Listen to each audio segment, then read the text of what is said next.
April 11th, 1945. Outside Weimar, Germany. The sky hangs low and colorless, like wet wool pulled tight across the horizon. The road is a churned ribbon of mud and broken stone, packed hard by tank treads and thousands of boots. Somewhere ahead, a machine gun rattles briefly, then stops, swallowed by distance that a column of American soldiers moves forward in staggered formation, rifles held tight, helmets smeared with grime. Their uniforms are heavy with the smell of sweat, smoke, and cold metal. Some of them have been fighting since Normandy. Others arrived late and still carry the look of men who haven't yet learned how war changes the face. At the front walks Staff Sergeant Harold Hal Becker, 26 years old, 6th Armored Division, his M1 Garand gripped so firmly his knuckles are pale under the dirt. He's seen dead men in hedgerows. He's seen villages turned into ash. He's watched friends fold into the ground like they were suddenly made of paper. But today, the air feels wrong.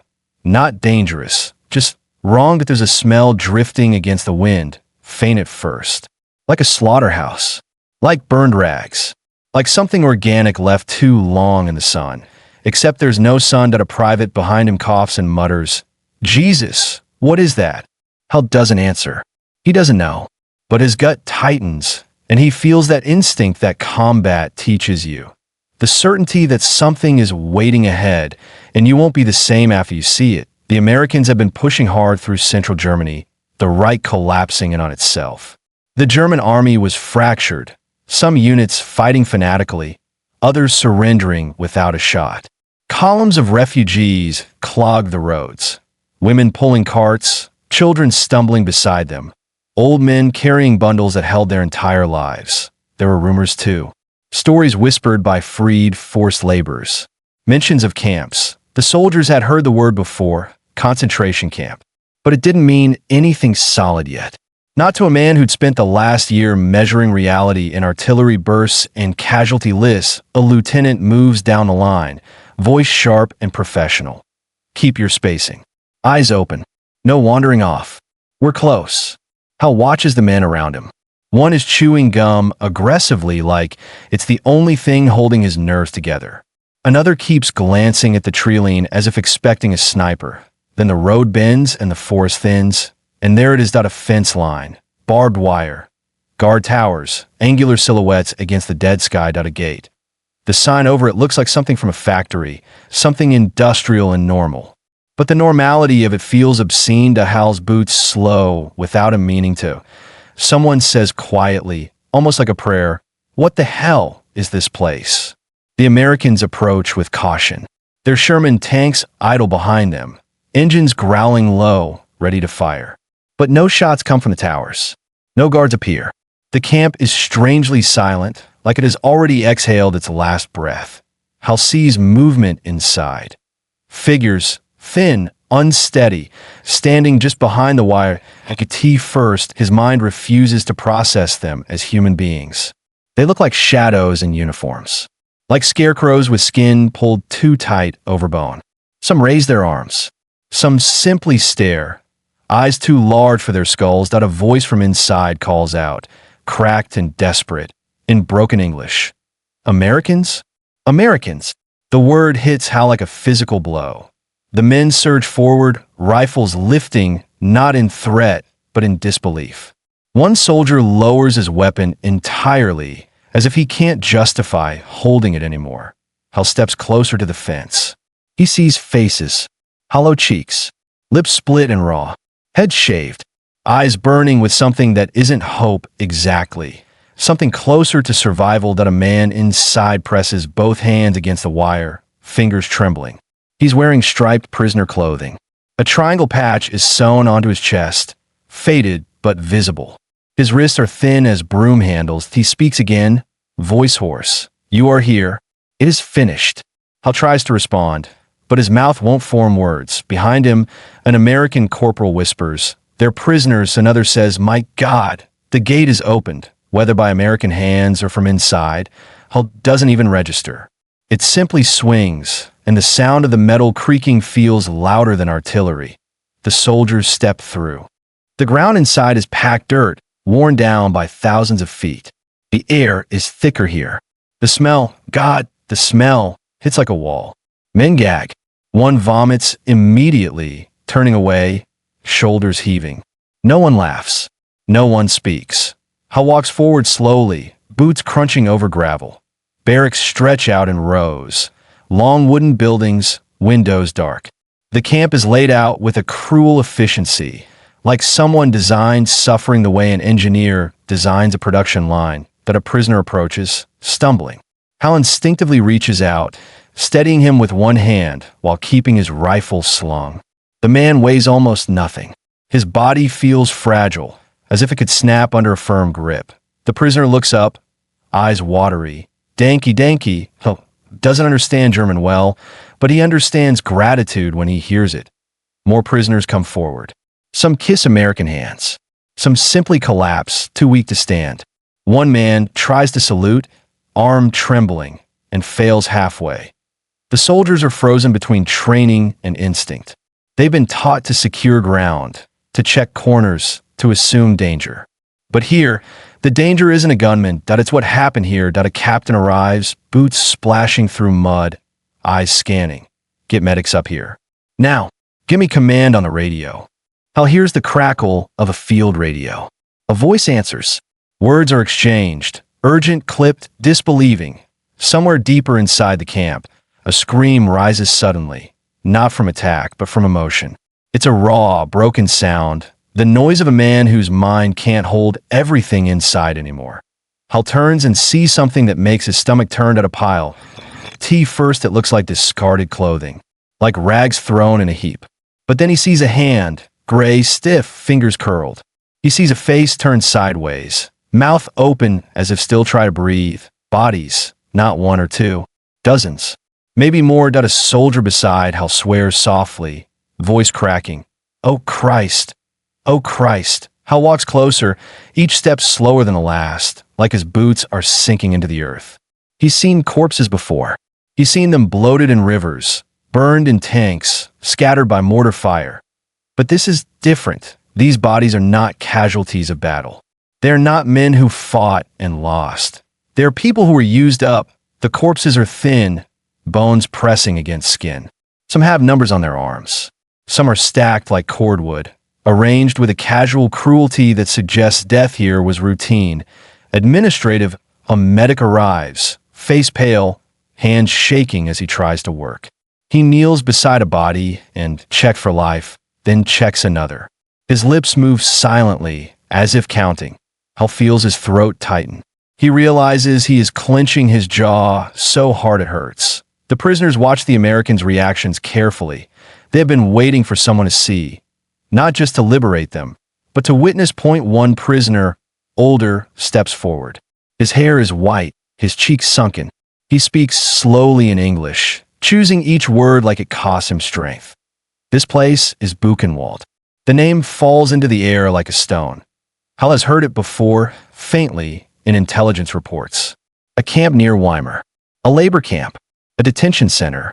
Words that sounded sterile and distant, but now the name has weight. It has smell. It has faces. The older prisoner points toward the barracks. Inside more. Hal so much twists. He doesn't want to go inside. He does anyway.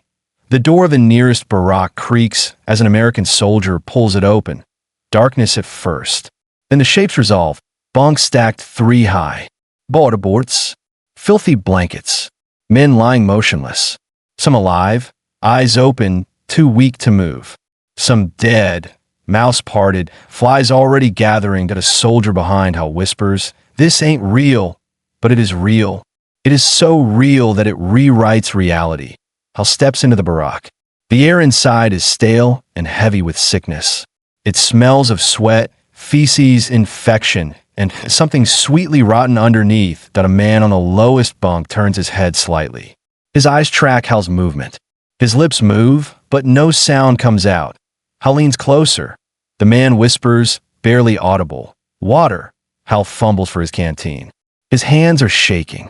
He opens it and brings it carefully to the prisoner's lips. The prisoner drinks a little too fast and coughs violently. Hal pulls it back, terrified he's doing harm. A medic snaps, voice sharp. "Easy." Don't let them drink too much at once.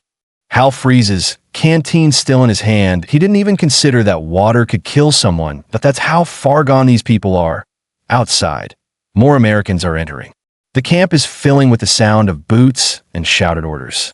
But the prisoners' voices, weak, trembling, multilingual, rise like wind through dead trees. Some cry.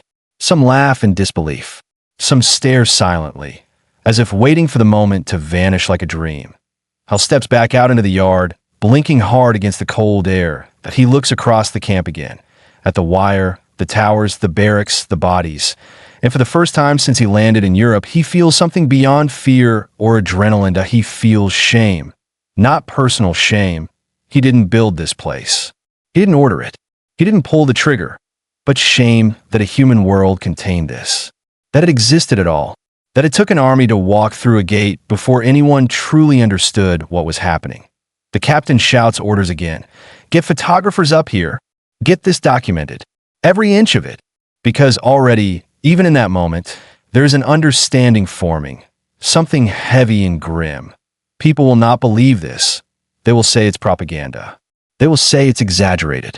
They will say it's impossible. The Americans begin to record it. Not for victory. Not for history books. For proof. Hal watches a Signal Corps cameraman raise his equipment. The lens points toward the dead. Toward the living. Toward the barracks. The camera whirs.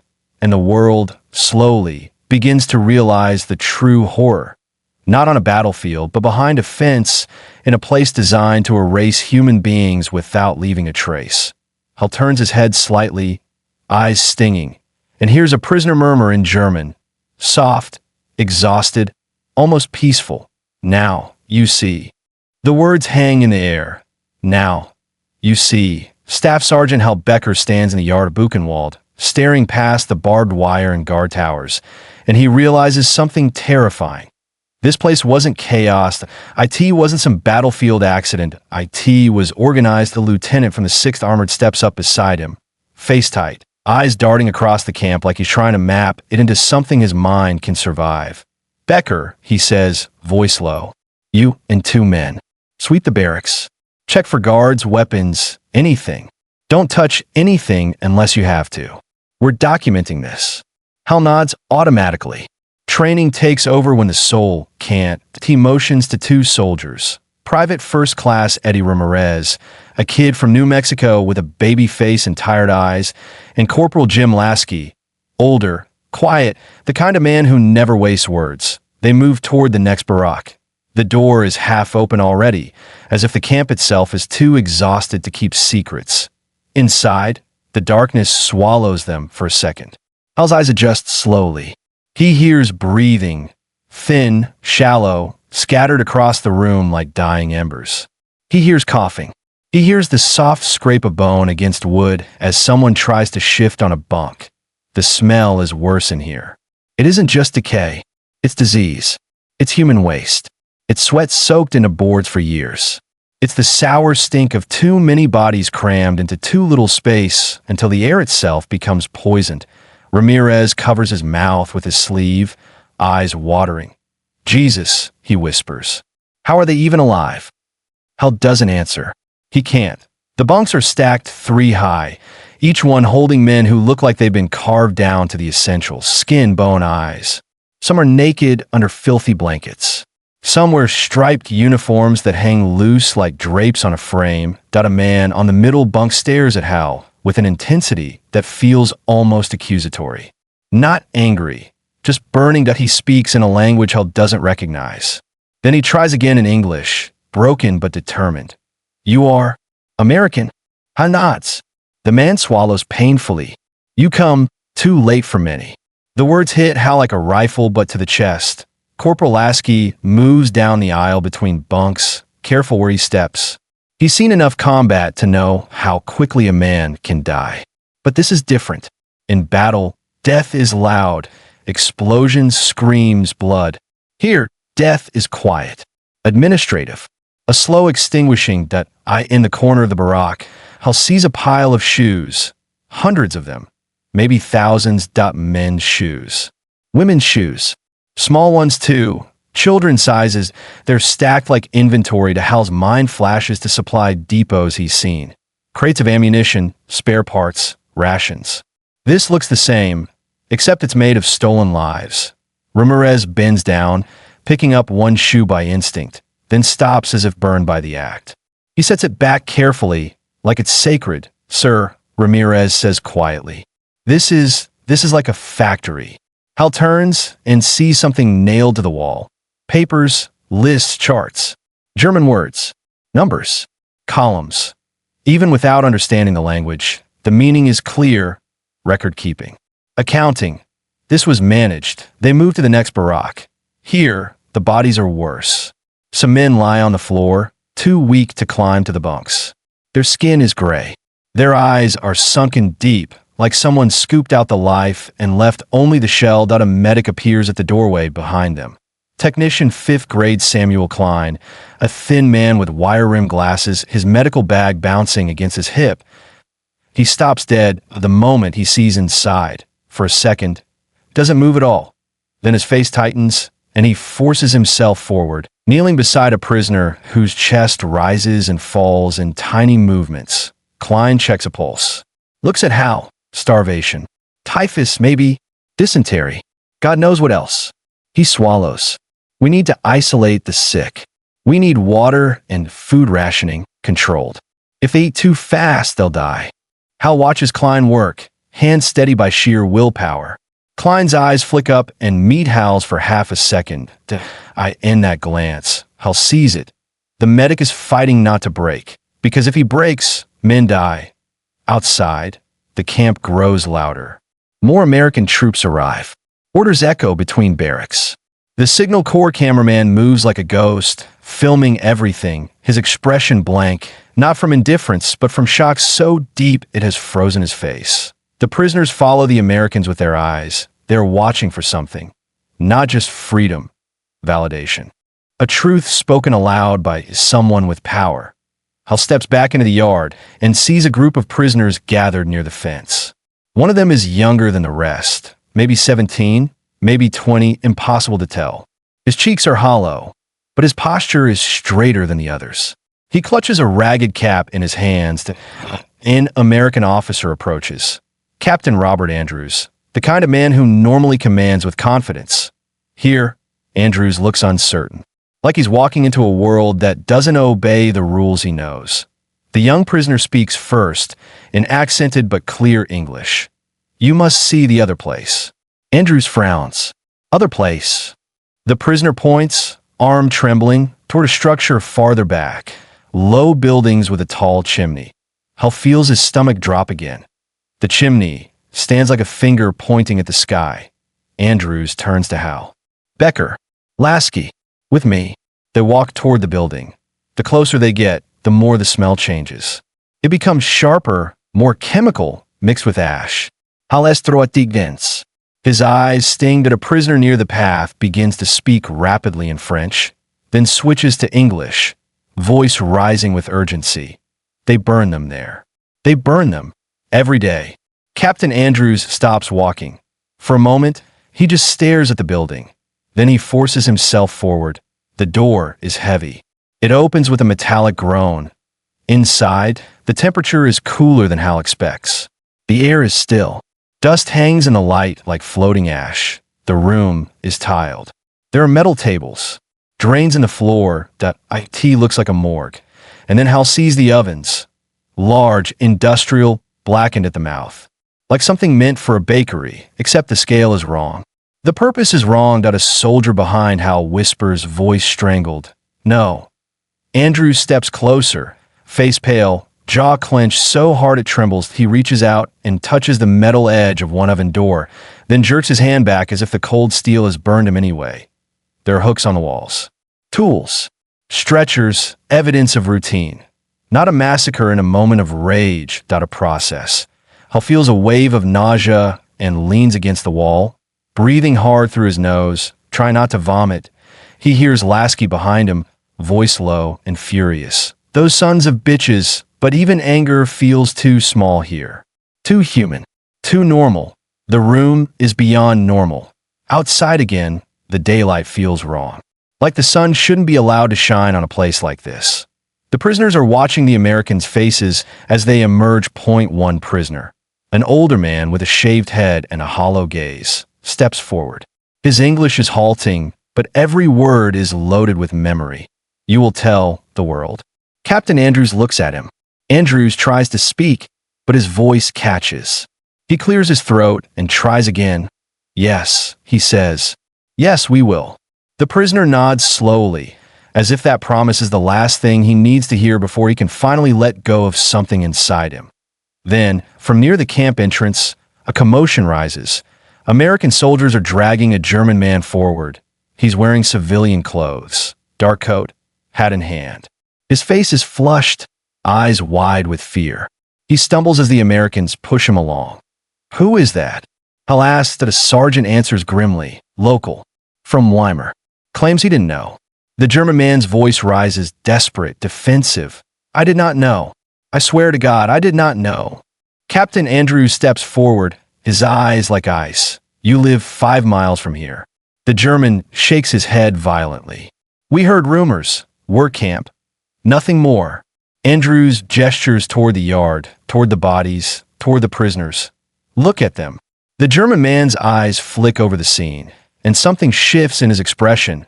Horror, yes, but also something else. Fear of consequence. Fear of being forced to acknowledge what was done in his backyard. American soldiers begin rounding up more locals. Men, women, older teenagers. They are marched into the camp, guarded by rifles. Hal watches their faces as they enter. Some look confused, some angry, some frightened, some already crying. And then they see the bodies. They see the barracks. They see the prisoners. And their faces change, the way Hal's changed when he first stepped through the gate. Point one woman raises a hand to her mouth and makes a choking sound. Another man stares as if his eyes might stop working. A U.S. officer speaks loudly, voice carrying across the yard, cold and controlled. You will walk through. You will see it, and you will remember it. Because this isn't just liberation anymore, it's exposure. The world is beginning to understand that the war wasn't only fought with tanks and rifles. It was fought with ideology, cold, systematic, and engineered for annihilation. Hal stands in the center of Buchenwald and realizes the battlefield has changed shape. The enemy isn't only in uniforms. The enemy is in what human beings are capable of building when cruelty becomes policy. A Signal Corps photographer raises his camera again.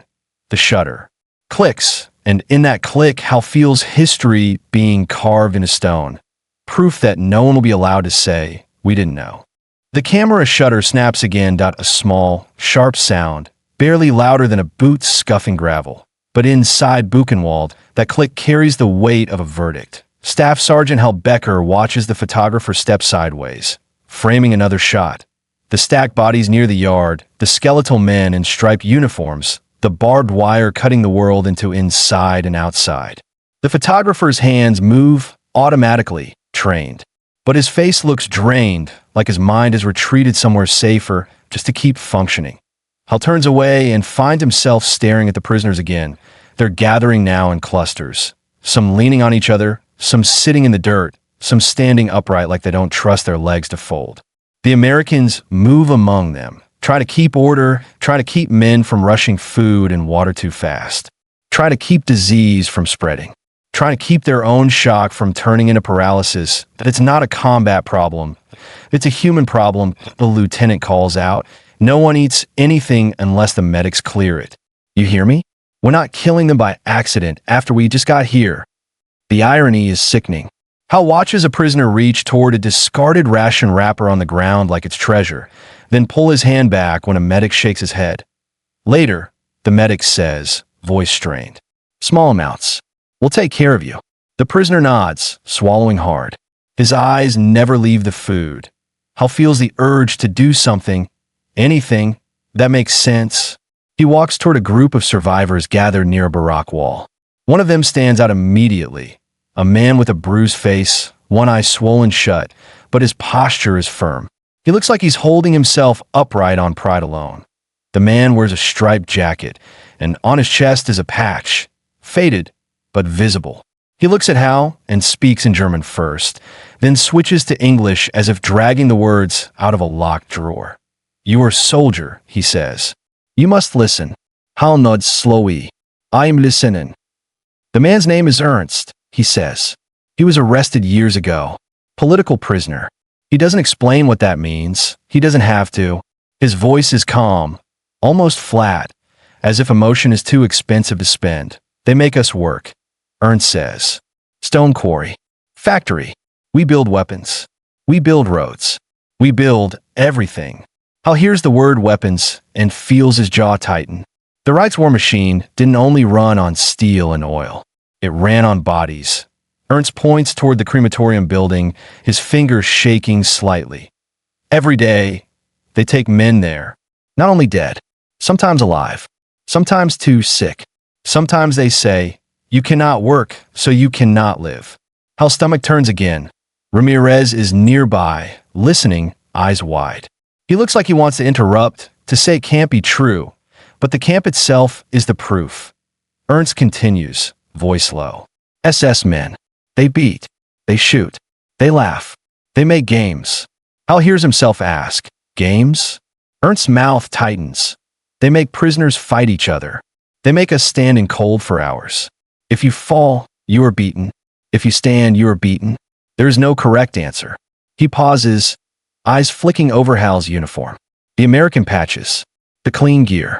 The rifle that represents power. Then he says something Hal will never forget. You think war is battle. Here is war also. Hal swallows. Who ran this place? Ernst gives a humorless smile. Germany, he says simply. Not Hitler. Not one commander. Not one unit. Germany. A ripple of voices rises behind them. Prisoners speaking in Polish, Russian, French, Czech. Hal hears the same words repeated in different tongues. Americans free, finished. SS gone. Some survivors begin pointing toward the perimeter, toward the guard towers. A prisoner gestures sharply, mimicking a rifle shot, then points toward the woods. SS ran, he says in broken English. Yesterday, many run. Hal looks out past the wire. It makes sense. The Germans knew the Americans were coming. They had time. Time to destroy evidence. Time to move prisoners. Time to kill. And yet they hadn't erased everything. They couldn't. There was too much. Captain Robert Andrews moves through the yard with another officer. Higher rank now. A colonel with a hard face and a clipboard. The colonel's eyes sweep the camp like a man inspecting a battlefield. But the horror here doesn't fit military categories. The colonel stops near Hal. Sergeant, he says. You been inside the barracks? Yes, sir. Give me names, the colonel orders. Anyone who can speak English. Anyone who can testify. We're sending reports to Corps headquarters. This is going all the way up. Hal nods. Yes, sir. The colonel's voice drops slightly. This has to be airtight. No exaggeration. No loose talk. Just facts. Hal understands. In war, truth is always attacked first. And the truth here is so monstrous it will be called impossible. Hal turns back to Ernst. Can you write? Ernst hesitatis. Yes. Hal gestures toward a medic station being set up, tables, blankets, men laying out supplies. We need statements. Names. Anything you remember. Dates. Ernst looks toward the barracks. His face shifts, something like pain, something like exhaustion. Dates, he murmurs. We stopped counting dates. That sentence lands harder than any description of violence, because it means time itself was stolen. Nearby, a prisoner begins shouting, voice cracking. A crowd forms around him, survivors pressing close, listening. The man is speaking in rapid French. Another prisoner translates in English, breathless. He says, there was a train. Many people came. They were sent directly away. Not registered. Not given numbers. Just taken. Hal feels cold spread under his skin. Not registered means no record. And O record means they were never meant to exist. The translator continues, voice shaking. He says children, women, old men. They didn't stay here long. They were sent to other camps. Or killed. Killed.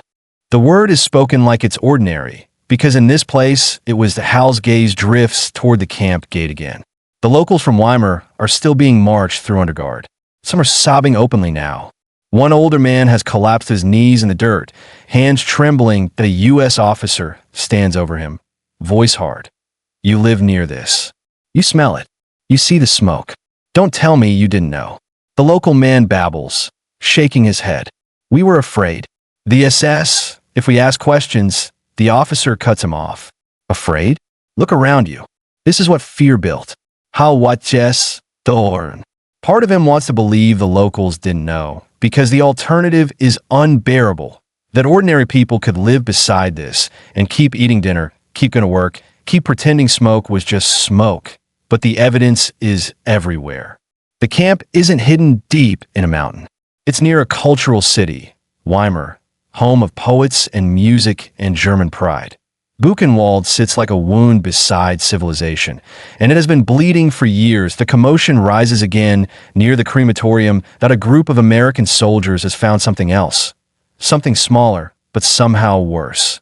Hal moves with them, following the cluster of helmets and rifles, inside the building again. A soldier stands frozen in front of a glass case. His face is pale, lips parted. He looks like he's forgotten how to breathe. Hal steps closer. Inside the case are objects arranged neatly, like a grotesque museum. Tattooed skin, shrunken heads, lampshades that Hal's mind rejects it. It tries to turn it into rumor, into enemy propaganda. But it's right there that a sergeant behind him mutters, That's human. Captain Andrews steps in, sees it, and his face hardens into something close to rage. Photograph it, he snaps. Now, the Signal Corps cameraman moves forward, lens steady, filming the evidence. No commentori, no dramatics. Just proof that Hal's hands tremble at his sides, that he hears Ramirez whisper, almost childlike, How could they do this? No one answers, because the answer isn't tactical. It isn't strategic, that it's something darker. They wanted to outside. A survivor begins to sing. The sound is thin, wavering, but unmistakably a melody. It drifts over the camp yard like smoke, drawing heads to turn. The singer's voice breaks once, then steadies. Other survivors join in, softly at first, then stronger. It isn't celebratory. It's mournful. It's a sound of people proving they are still human. Hal stands still, listening. The song wraps around the camp like a shroud. Even the Americans stop moving for a moment, caught by it. And Hal realizes something else. Liberation is not a single moment. It's not a gate opening, that it's not a flag raise. It's the slow return of voice, of identity, of breath. But even as the song rises, Hal sees men dying in the dirt. Some prisoners are too far gone. Their bodies can't accept rescue. Their eyes close, and their chests stop moving, even as American medics kneel beside them, pleading softly. Klein, the medic, looks up at Hal with red-rimmed eyes. We're losing them, he says quietly. Even now, Hal feels helplessness twist into anger. Not at the prisoners. Not at his own the system that made rescue arrive too late for so many. Captain Andrews walks toward Hal again, face grim. We're going to have to secure the whole area, he says. There may be SS hiding. There may be collaborators. And we're sending word to headquarters. This isn't just a camp. This is evidence of a crime. Hal nods, but his eyes keep drifting back to the survivors. Ernst stands among them, watching the Americans with an expression that is almost unreadable. His bruised face is rigid, but his eyes are alive, alive with memory, alive with the need to make the world understand. Hal steps closer. Ernst speaks again, voice low. You must not forget, he says that Hal's throat tightens. We won't. Ernst's gaze hardens, as if he knows how fragile promises can be. He shakes his head slowly. No, he says. Not you. The world. The words settle over Hal like a final order, because Hal realizes the true battle now isn't only to defeat Germany, it's to defeat denial. And as the cameras roll, as the reports are written, as the first official messages begin traveling back through the chain of command, Hal understands the truth spreading outward from Buchenwald will change the war's meaning forever. Not because it wins a campaign, but because it exposes what the war was truly fighting against. The wind shifts across the Ettersberg Hill, and the smell moves with it. ash, sickness, and something that clings to the back of the throat like guilt. Staff Sergeant Hal Becker stands near the center of the yard while men in olive drab fan out across Buchenwald with a new kind of urgency. Not the sharp, forward-driving urgency of an attack. This is methodical, controlled, like engineers moving through a collapsed bridge, documenting every snapped beam. Because now the camp isn't only a place of rescue, that it's a crime scene. A jeep grinds through the gate, tires crunching gravel. Two officers climb out, boots clean compared to the mud-stained infantry around them. One is a major with a stiff posture and a face carved into discipline. The other carries a folder tucked under his arm, eyes moving constantly, cataloging, measuring. Captain Robert Andrews meets them halfway. The major speaks first, voice clipped. Captain, Major Ellis, Corps Staff. We received your preliminary report. Higher headquarters wants full documentation. Photographs, written statements, physical evidence. Andrews nods, grim. You'll have it. Major Ellis looks past Andrews, eyes sweeping the yard. His expression doesn't change much, but Hal sees something flicker in it, shock held under a layer of professionalism. Ellis turns slightly. We're establishing a perimeter. No one enters without authorization. No one leaves without screening. A lieutenant nearby protests quietly. Sir, the prisoners, some of them want to walk out. They want to go home. Ellis doesn't look away from the yard. They're not leaving yet. Not until medical clears it. Not until we know what we're dealing with. Disease is a threat, and so is chaos. Hal understands the logic. But when he looks at the survivors, men who've been caged for years, telling them to wait feels cruel in a different way. Orders are orders, and in this place, order is the only thing standing between rescue and catastrophe. Medics set up a triage station near the barracks. Blankets are laid out. Stretchers appear. A few German civilians, rounded up from nearby towns, are ordered to carry bodies. Their faces are pale, their movements stiff with fear and disgust. One young German man hesitates when he reaches for a corpse, and the American sergeant barks. Pick him up. The German's hands shake. He swallows hard, then grips the dead man under the arms. The body is so light, it seems impossible. The German stumbles backward as if the weight is spiritual, not physical. Hal watches the scene with his jaw clenched. This is punishment. Yes, but it's also instruction, because someone has to look that a Signal Corps team moves deeper into the camp with tripods and film reels. Their equipment is delicate compared to rifles and tanks, but the mission feels heavier than any firefight Hal has ever fought. The cameraman, face still drained, sets up near the barracks entrance and begins filming slow pans. Rows of bunks, bodies wrapped in filthy cloth, prisoners staring with wide, hollow eyes. A corporal whispers to Hal, "They're going to show this back home." Hal doesn't answer. He's thinking of his mother, of the way she reads newspapers at the kitchen table, sipping coffee. He tries to imagine her seeing this. He can't. Nearby, Captain Andrews speaks with a translator, one of the survivors who knows English well enough to help. The translator is a man named Marcel, French, thin as wire, eyes sharp despite exhaustion. Marcel gestures toward a group of prisoners gathered in the yard. They want to speak, Marcel says. Many of them. They want names recorded. They want the SS named. Major Ellis nods once. We'll take statements, one at a time. We'll document everything. Hal is assigned to escort Marcel and a small group of survivors to a makeshift interview point. An overturned crate serving as a desk, a soldier with a notepad and pencil acting as recorder. The first survivor to step forward is a Polish man, middle-aged, trembling so badly his hands can barely stay at his sides. Marcel translates as the man speaks. He says his name is Jan Kowalski. He was brought here in 1940. He worked in the quarry. He saw men beaten to death for stealing potato peels. The recorder writes quickly. Jan's voice rises suddenly, sharp with pain. He points toward the crematorium. Marcel's translation comes out strained. He says, "They hanged prisoners there, in front of everyone. They made us watch." Hal feels his stomach knot. He's standing in the yard, sunlight hitting his helmet, and he's listening to a man describe public hangings like weather reports. The next survivor is Russian, then Czech. Each one adds another piece to the machine. Forced labor, beatings, executions, selections out a word comes up repeatedly. SS. The survivors speak the letters with hatred and fear mixed together, like poison. Hal watches Major Ellis as he listens. The Major's face remains controlled, but Hal sees his hand tighten around his clipboard so hard the knuckles whiten. At the T1 point, Marcel hesitates, swallowing. He says, "There were experiments." Marcel translates quietly. "Medical experiments." Hal looks at Marcel. "On who?" Marcel's eyes flick toward the barracks. "On prisoners. On children too." The recorder's pencil pauses for half a second, then continues scratching.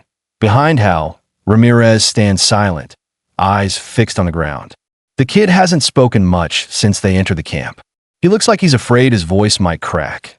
Suddenly, a shout rises from the far end of the yard. American soldiers have dragged in 2 German men in field gray uniforms. Wehrmacht, not SS. Their hands are up, faces tense. One of them is speaking rapidly in German, voice defensive. Marcel listens, then translates for Andrews. They say they are regular army. They say they were not here. They say they did not know. Captain Andrews' eyes narrow. Everybody says they didn't know. Major Ellis steps closer to the prisoners and speaks through Marcel. "You will walk through the camp," Ellis says. "You will see the dead. You will see the living. Then you will tell us what you knew." The German soldiers' faces tighten. One looks sick already, like he knows what's coming. Hal watches them march toward the barracks. Their boots are clean. Their uniforms are intact.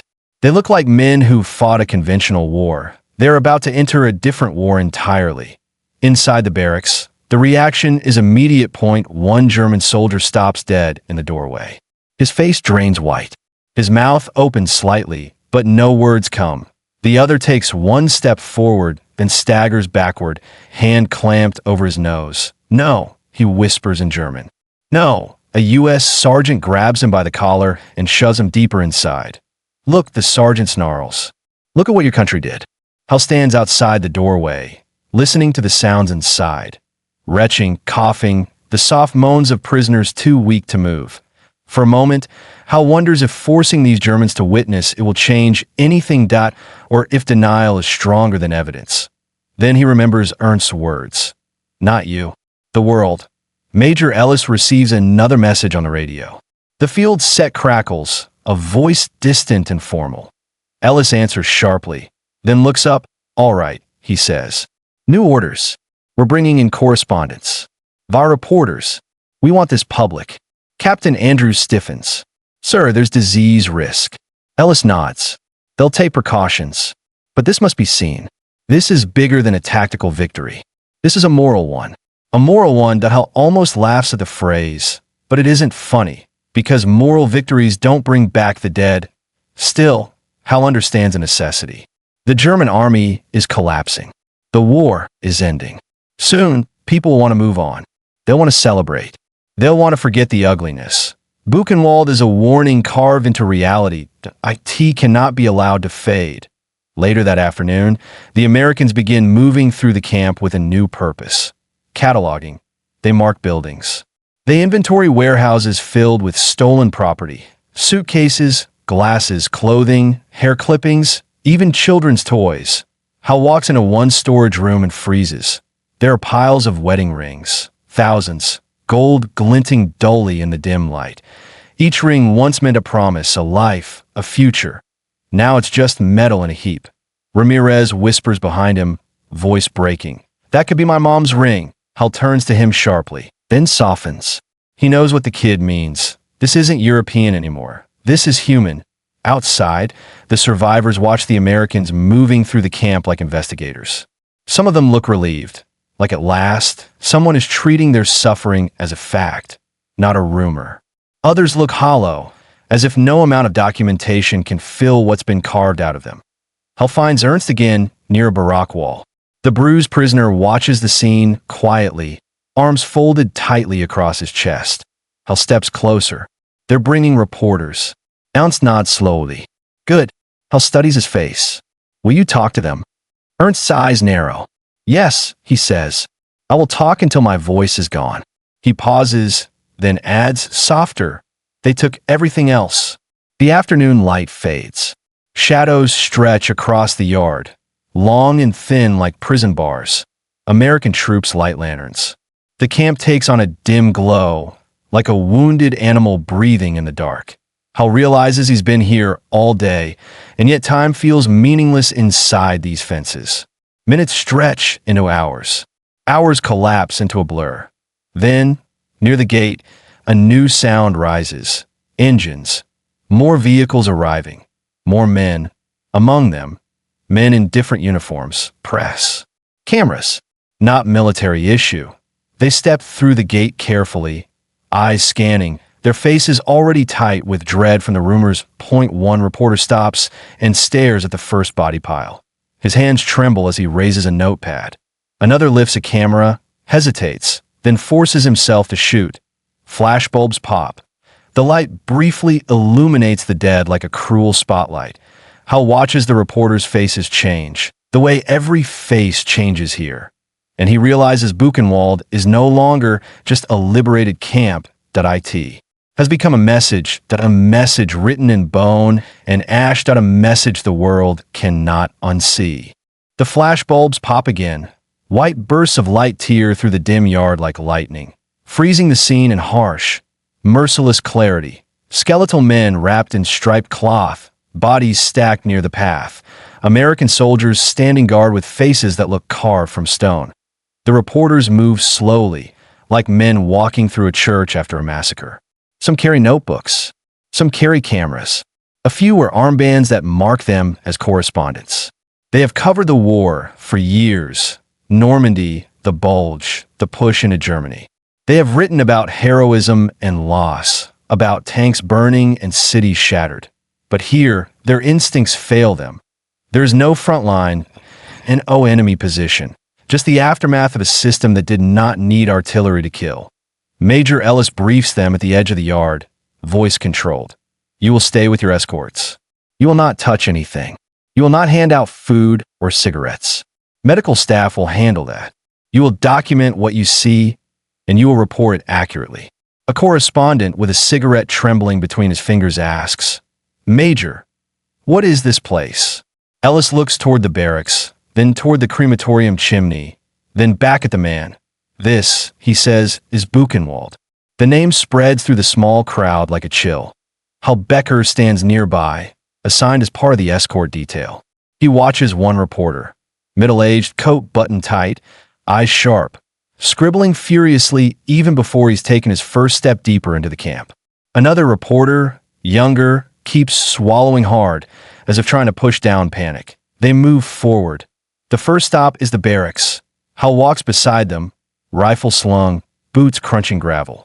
The reporter's shoes are cleaner than the soldiers. Their hands are softer. Their faces are already pale. The barrack door opens. The smell hits them like a slap. One reporter staggers backward immediately, hand over his mouth. Another pushes forward, eyes wide, try to look and not look at the same time. Inside, the camera shutters begin again, rapid, relentless. Click, click, click. The sound becomes a rhythm of witness that a reporter whispers, voice barely audible. My God. A survivor on the lower bunk turns his head toward the reporters. His eyes lock on them with desperate focus. He doesn't know their names. He doesn't care. He sees only one thing. People who can tell the world that he whispers something in German, then coughs violently. Marcel, the French survivor acting as translator, steps forward and speaks softly, explaining. He says, Write it down. Write it all down. The reporter nods without thinking, as if obeying an order. Hal watches the interaction and feels something tighten in his chest. The survivors aren't asking for pity. They're demanding testimony. Outside, the correspondents are led toward the crematorium. The building looks ordinary at a glance. Low, utilitarian, the kind of structure that could be a laundry or workshop, but the chimney tells the truth that a reporter stops before entering, his face stiff. Are we going to see? His voice trails off. Captain Andrews answers bluntly, yes. The door opens. The correspondents step inside. The tiled room reflects the lantern light. The air is cold. The ovens sit in the back like silent mouths, blackened at the edges. One reporter walks toward them slowly, notebook lowered, Eyes fixed as if hypnotized, he reaches out, touches the metal door, then jerks his hand back. Jesus, he whispers as a cameraman raises his lens, filming the ovens, the hooks, the drains. He moves closer, zooming in, capturing every detail. The footage is steady, professional, because the alternative is to collapse that a correspondent near the wall suddenly turns away and vomits into a corner, shoulders heaving, and one mocks him, and no one even looks. They all understand. I'll stand in the doorway, watching the reporters' faces as they take it in. He remembers how he felt walking in for the first time, like his mind was trying to protect itself by rejecting reality. But the reporters can't reject it. They have to carry it. Outside again, Major Ellis gathers them in the yard. His voice is firm. You will write what you saw, he says. You will describe it in plain language. No embellishment. No speculation. Just what your eyes confirm. One reporter, face pale, asks quietly, Major, will people believe us? Ellis holds his gaze. They'll have to, he says, because we're going to show them.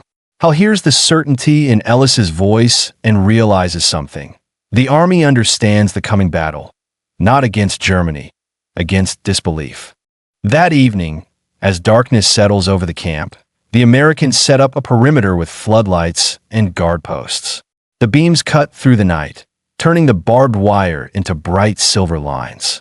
Soldiers patrol the fences with Thompson submachine guns and M1 carbines, scanning the woods for SS stragglers. Hal stands near the gate for a while, watching the flow of people. Survivors drift toward the medical station, guided gently by medics. Some are carried on stretchers. Some shuffle on their own, leaning on friends. A few collapse and don't get up again. The medics work until their hands shake with exhaustion. Technician Klein kneels beside a prisoner whose breathing is shallow. Klein checks the pulse, then looks up at Hal, eyes hollow. He's gone, Klein murmurs. Hal stares at the man's face. The prisoner looks peaceful now, almost relieved. Hal whispers he made it to freedom. Klein's voice is flat. Barely. A survivor nearby hears Hal's words and shakes his head weakly. No, the survivor says in broken English. Freedom is for living. Hal has no answer. The next morning, April 12th, 1945, the camp wakes in fragments.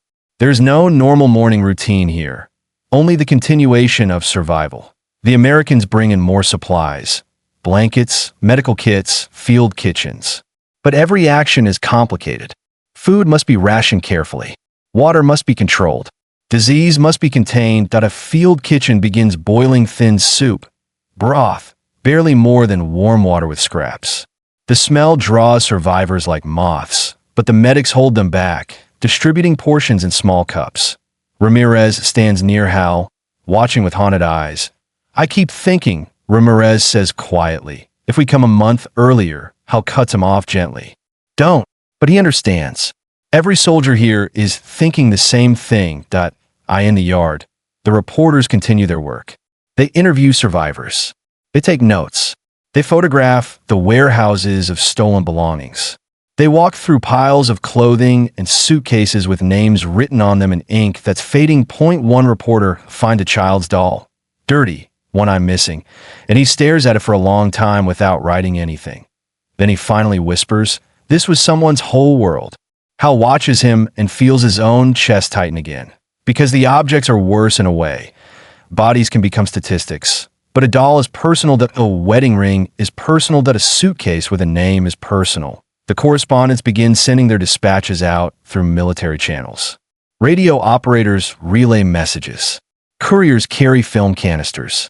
The words and images begin moving westward, toward London, toward New York, toward the homes of people who still believe war is fought only by soldiers.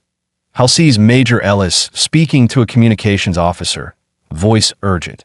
We need these photos developed and transmitted immediately. Ellis says, No dilas.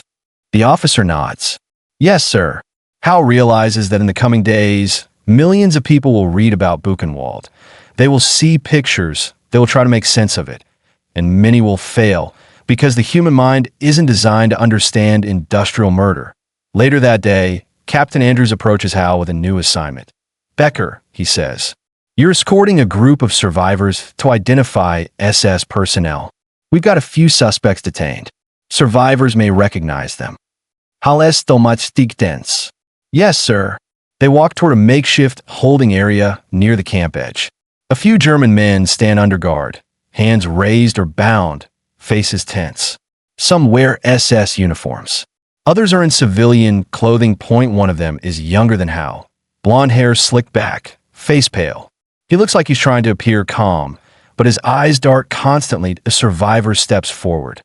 Ernst. His bruised face is still swollen, but his gaze is sharp as a knife. He looks at the detainees one by one, then he stops.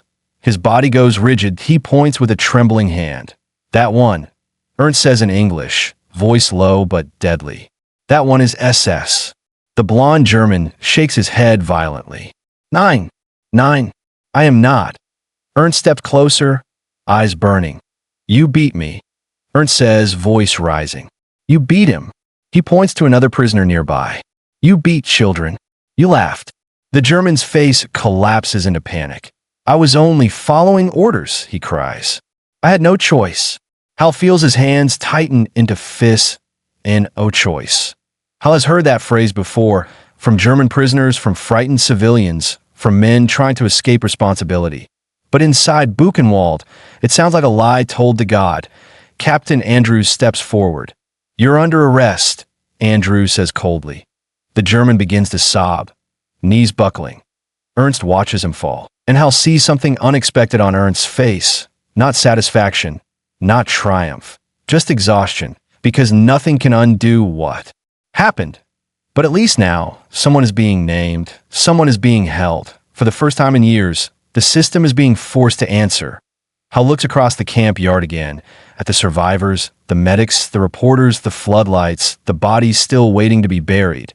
And he realizes Buchenwald has become a turning point not just in the war, but in the world's understanding of what war can be. Not only tanks and trenches, but fences, paperwork, and smoke. And now the smoke has been seen. The blonde SS suspect is dragged away under guard, boots scraping the dirt as he stumbles and pleads in German. His voice rises into the cold air. High, panicked, humiliating. I had no choice. I had no choice. The words echo off the barracks like a curse. Ernst doesn't follow him with his eyes.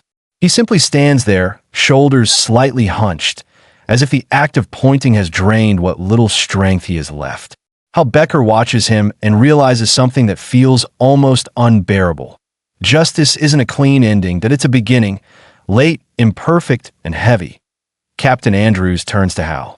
We're not done, he says. We're bringing more locals in. Hal blinks. More civilians? Andrews nods grimly.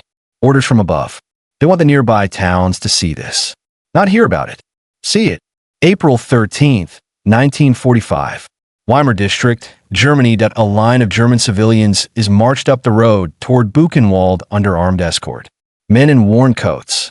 Women with scarves tied tight around their heads. Teenagers staring at the ground. Old men leaning on canes. Some are crying already.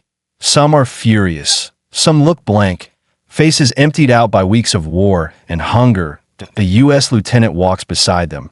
Voice hard. Keep moving. Hal walks on the opposite side.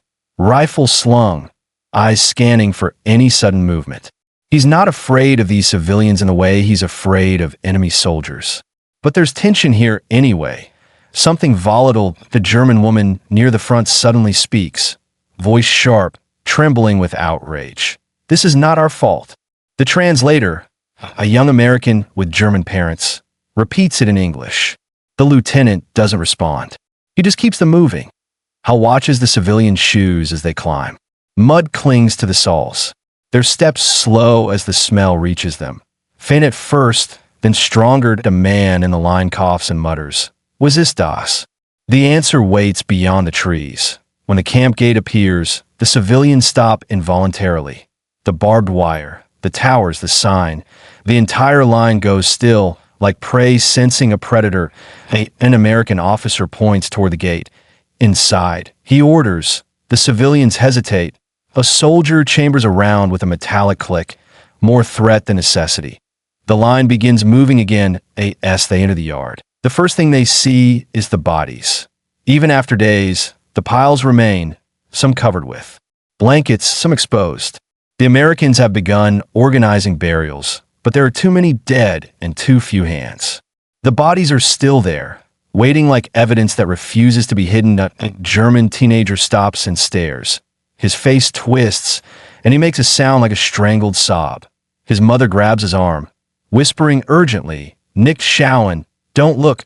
But the Americans force them forward. They pass the barracks. They pass prisoners sitting in the dirt, watching silently. The survivors' eyes follow the civilians like searchlights. Not with hatred, with something colder to demand, "See us. Acknowledge us. Don't turn away." One German man, perhaps in his 50s, begins shaking his head over and over, as if denial can physically erase what he's seeing. "No, no. This is impossible." An American sergeant hears him and snaps. "Impossible? You're standing in it." Inside the barracks, the civilians break. The smell alone is enough. One woman claps, both hands over her mouth and gags.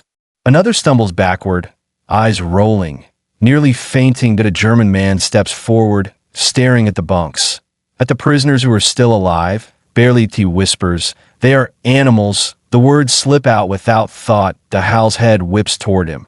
Before Hal can react, a survivor on the lower bunk speaks in German. His voice weak, but razor sharp. "We were people," the survivor says, "before you let them make us this." The German man recoils as if struck. The American escort pushes the civilians deeper inside, forcing them to walk between bunks. The civilians see the prisoners' faces up close now. Eyes too large, skin too tight, lips cracked, hands trembling. But a young German woman meets the gaze of a prisoner who might be her age. The prisoner's eyes are dull, but steady. The German woman begins to cry, shaking her head rapidly. "I didn't know," she whispers. "I didn't know." The prisoner doesn't respond. He doesn't have to. The camp responds for him. Outside again, Major Ellis watches the procession with a grim satisfaction that isn't cruelty. It's necessity. He speaks to Captain Andrews quietly. "If we don't force this into daylight, it'll slip back into shadow," Ellis says. "And then it'll happen again somewhere else." Andrews nods, eyes fixed on the civilians. They're going to claim ignorance for the rest of their lives. Ellis's jaw tightens. Then they'll carry the memory anyway. Hal stands nearby, hearing the conversation, and realizes this is a new kind of warfare, one fought over memory and accountability. The army isn't just defeating Germany, that it's dismantling a lie. That afternoon, the Americans begin organizing burial details. The bodies cannot remain exposed. Disease is spreading. The smell is thick enough to taste. Hal is assigned to guard a group of civilians forced to dig. They work with shovels, hands blistering, faces pale. Some dig silently. Others sob while they work. One old man collapses in the dirt. Wheezing, an American medic checks him quickly, then waves him back to his feet. "He's fine," the medic says flatly. "Keep digging." Hal watches the civilian's hands. Soft hands now stained with earth and death. A German woman pauses, staring at the corpse she is ordered to lift. It's a young man, maybe 20. His ribs show clearly. His mouth is slightly open. The woman whispers, barely audible, "He looks like my son." Hal feels something twist in his chest. That's the point that will make it personal. Will make it impossible to categorize as someone else's tragedy. Near the medical station, Technician Klein and other medics fight another battle, keeping the living alive. They isolate typhus cases.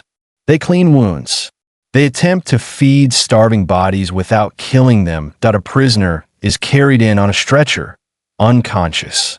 Klein checks his eyes, his pulse, his breathing. He's crashing, Klein mutters.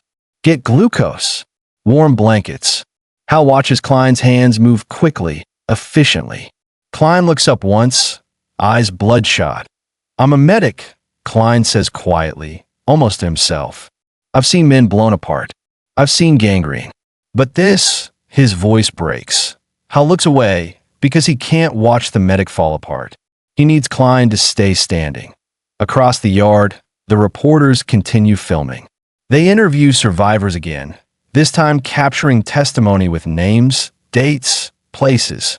The survivors speak with a strange urgency, like they're afraid their voices will vanish if they don't pour everything out now.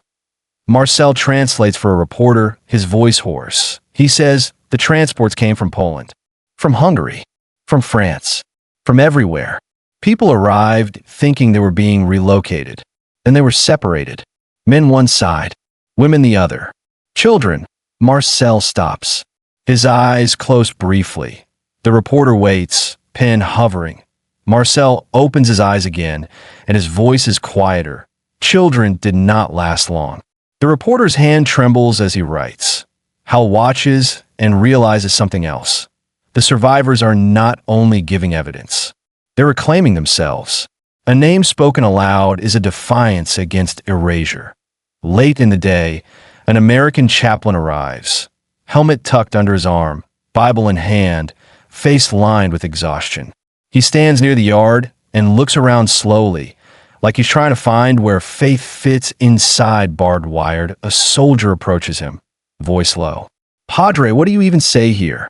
The chaplain stares at the crematorium chimney for a long moment. Then he answers softly, "You don't explain it. You mourn it." He walks toward the prisoners, offering quiet words, small comforts. Some survivors reach for his hand. Some don't react at all. Some simply stare at him, eyes empty. Hal watches the chaplain kneel beside a dying man and whisper a prayer. The dying man's eyes flicker once, then close. Hal feels anger rise again, hot, useless, because even prayers are too late for so many. That night, Hal stand guard near the fence line. The floodlights hum. The woods beyond the wire are dark and silent. Somewhere in the distance, artillery rumbles faintly. Another battle, another town. The war is still going on, even as this place reveals what the war has been hiding. Ramirez stands beside Hal, shivering. "Sergeant," Ramirez says quietly, Do you think this is the worst one?" Hal stares into the darkness beyond the camp. He thinks of the rumors. Other camps, other names whispered by survivors. Dachau, Mauthausen, Bergen-Belsen. He thinks of the scale of it. He answers honestly, voice low. "I don't know, kid." Ramirez swallows hard. "What if there are more?" Hal's grip tightens on his rifle strap. "There are," he says. The words hang in the cold air. Because Hal knows now that Buchenwald is not an exception, it's a window, and the world is only beginning to look through it. The floodlights hum through the night, a steady electric buzz that feels almost obscene against the silence of the Ettersburg woods. Staff Sergeant Hal Becker stands at the fence line, watching shadows shift beyond the wire. His breath fogs in the cold. Somewhere behind him, a prisoner coughs, deep, wet, endless. Somewhere farther back, a medic calls for more blankets. The war continues in the distance. But inside Buchenwald, time has stopped being measured in miles and objectives. Here, time is measured in heartbeats. Hal hears Ramirez's question again in his head. What if there are more? Doesn't answer out loud this time. He doesn't have to. The camp itself is the answer. April 14th, 1945. Buchenwald, Germany. Morning arrives with a thin gray light that makes everything look drained. The yard is quieter than it was the first day. Less movement from the prisoners, less noise from the Americans. Exhaustion has settled over everyone like dust.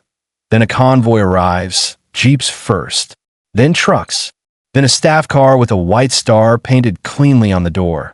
Hal watches officers step out, higher rank now.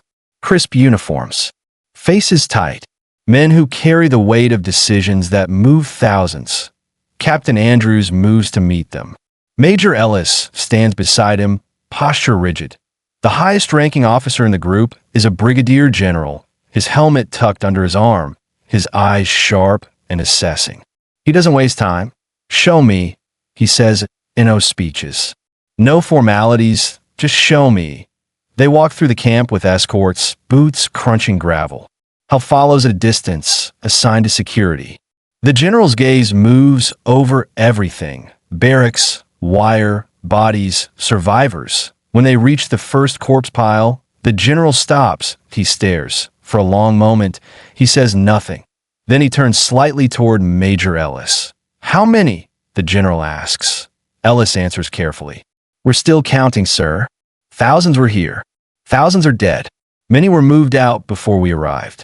The general's jaw tightens. His eyes remain fixed on the bodies. "Moved out," he repeats. "Where?" Ellis hesitates. "Other camps. Death marches. Unknown destinations." The general's gaze shifts toward the prisoners sitting in the dirt, wrapped in blankets, watching the officers like men watching judges. "Can they speak?" the general asks. "Yes, sir," Ellis says. "Some speak English. We got translators." The general nods once. "I want testimony recorded. I want photographs. I want film. I want names. This isn't rumor. This is evidence." I'll feel something stir at that word. Evidence, not atrocity. Not tragedy. Evidence. Because evidence is something you can't argue with. They continue to the crematorium. The general steps inside, and the tiled room seems to swallow the air around him. He walks toward the oven slowly, like a man approaching a grave. When he sees the blackened doors, the hooks, the drains, his face changes.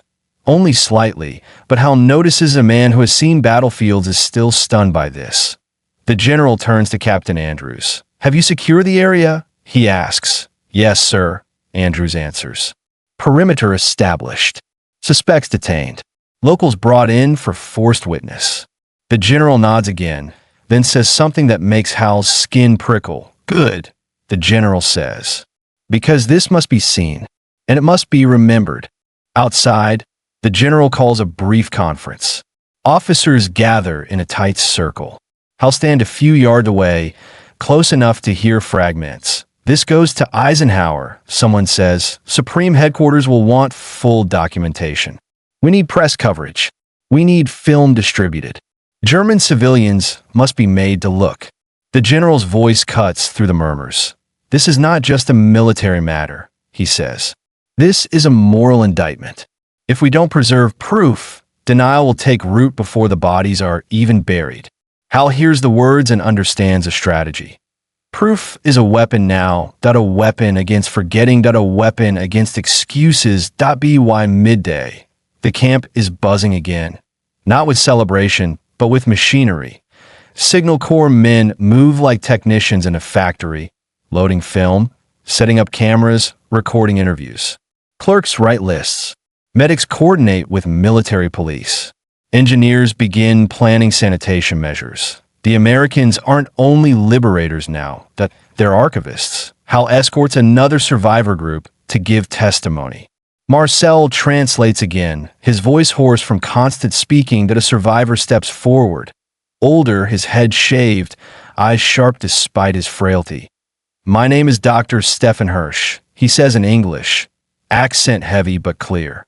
"I was a physician before they arrested me." Hal watches the recorder lean forward. "Doctor." Hirsch continues, voice controlled. "I have seen men die of starvation. I have seen men beaten for falling. I have seen typhus spread through barracks because they refused medicine. I have seen selections, men taken because they were too weak to work." His hands tremble slightly, but his voice stays steady. "And I have seen the crematorium," Hirsch says. "It was used every day." The recorder's pencil scratches rapidly. A reporter nearby asks, voice tight, "Doctor, why?" Hirsch's eyes flick up. "For ideology," he answers simply. "For hatred. For efficiency."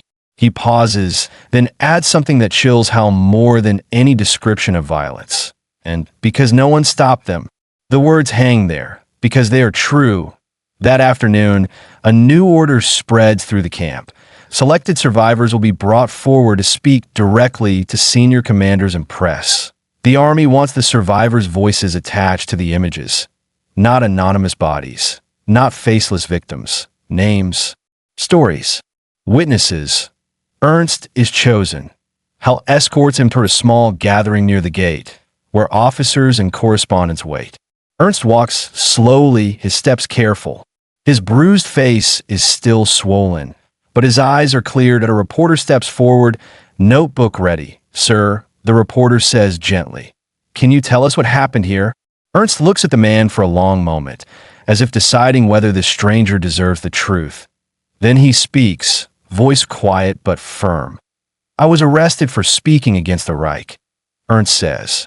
They brought me here. They took my name and gave me a number. They beat us. They starved us. They worked us until we broke. He gestures toward the barracks. They made us live like this, he says. And they told us we were not human. The reporter's pen moves fast that Ernst's voice hardens slightly. But we are human, he says. And now you must tell the world what humans did to humans here. A silence follows. Even the soldiers seem to stop breathing for a moment. The reporter swallows hard. Do you think the world will understand? Ernst's mouth tightens. No, he says. But they must try. Later, Hal sees Major Ellis speaking into a radio, voice urgent. Request immediate transport of film and written reports to headquarters, Ellis says.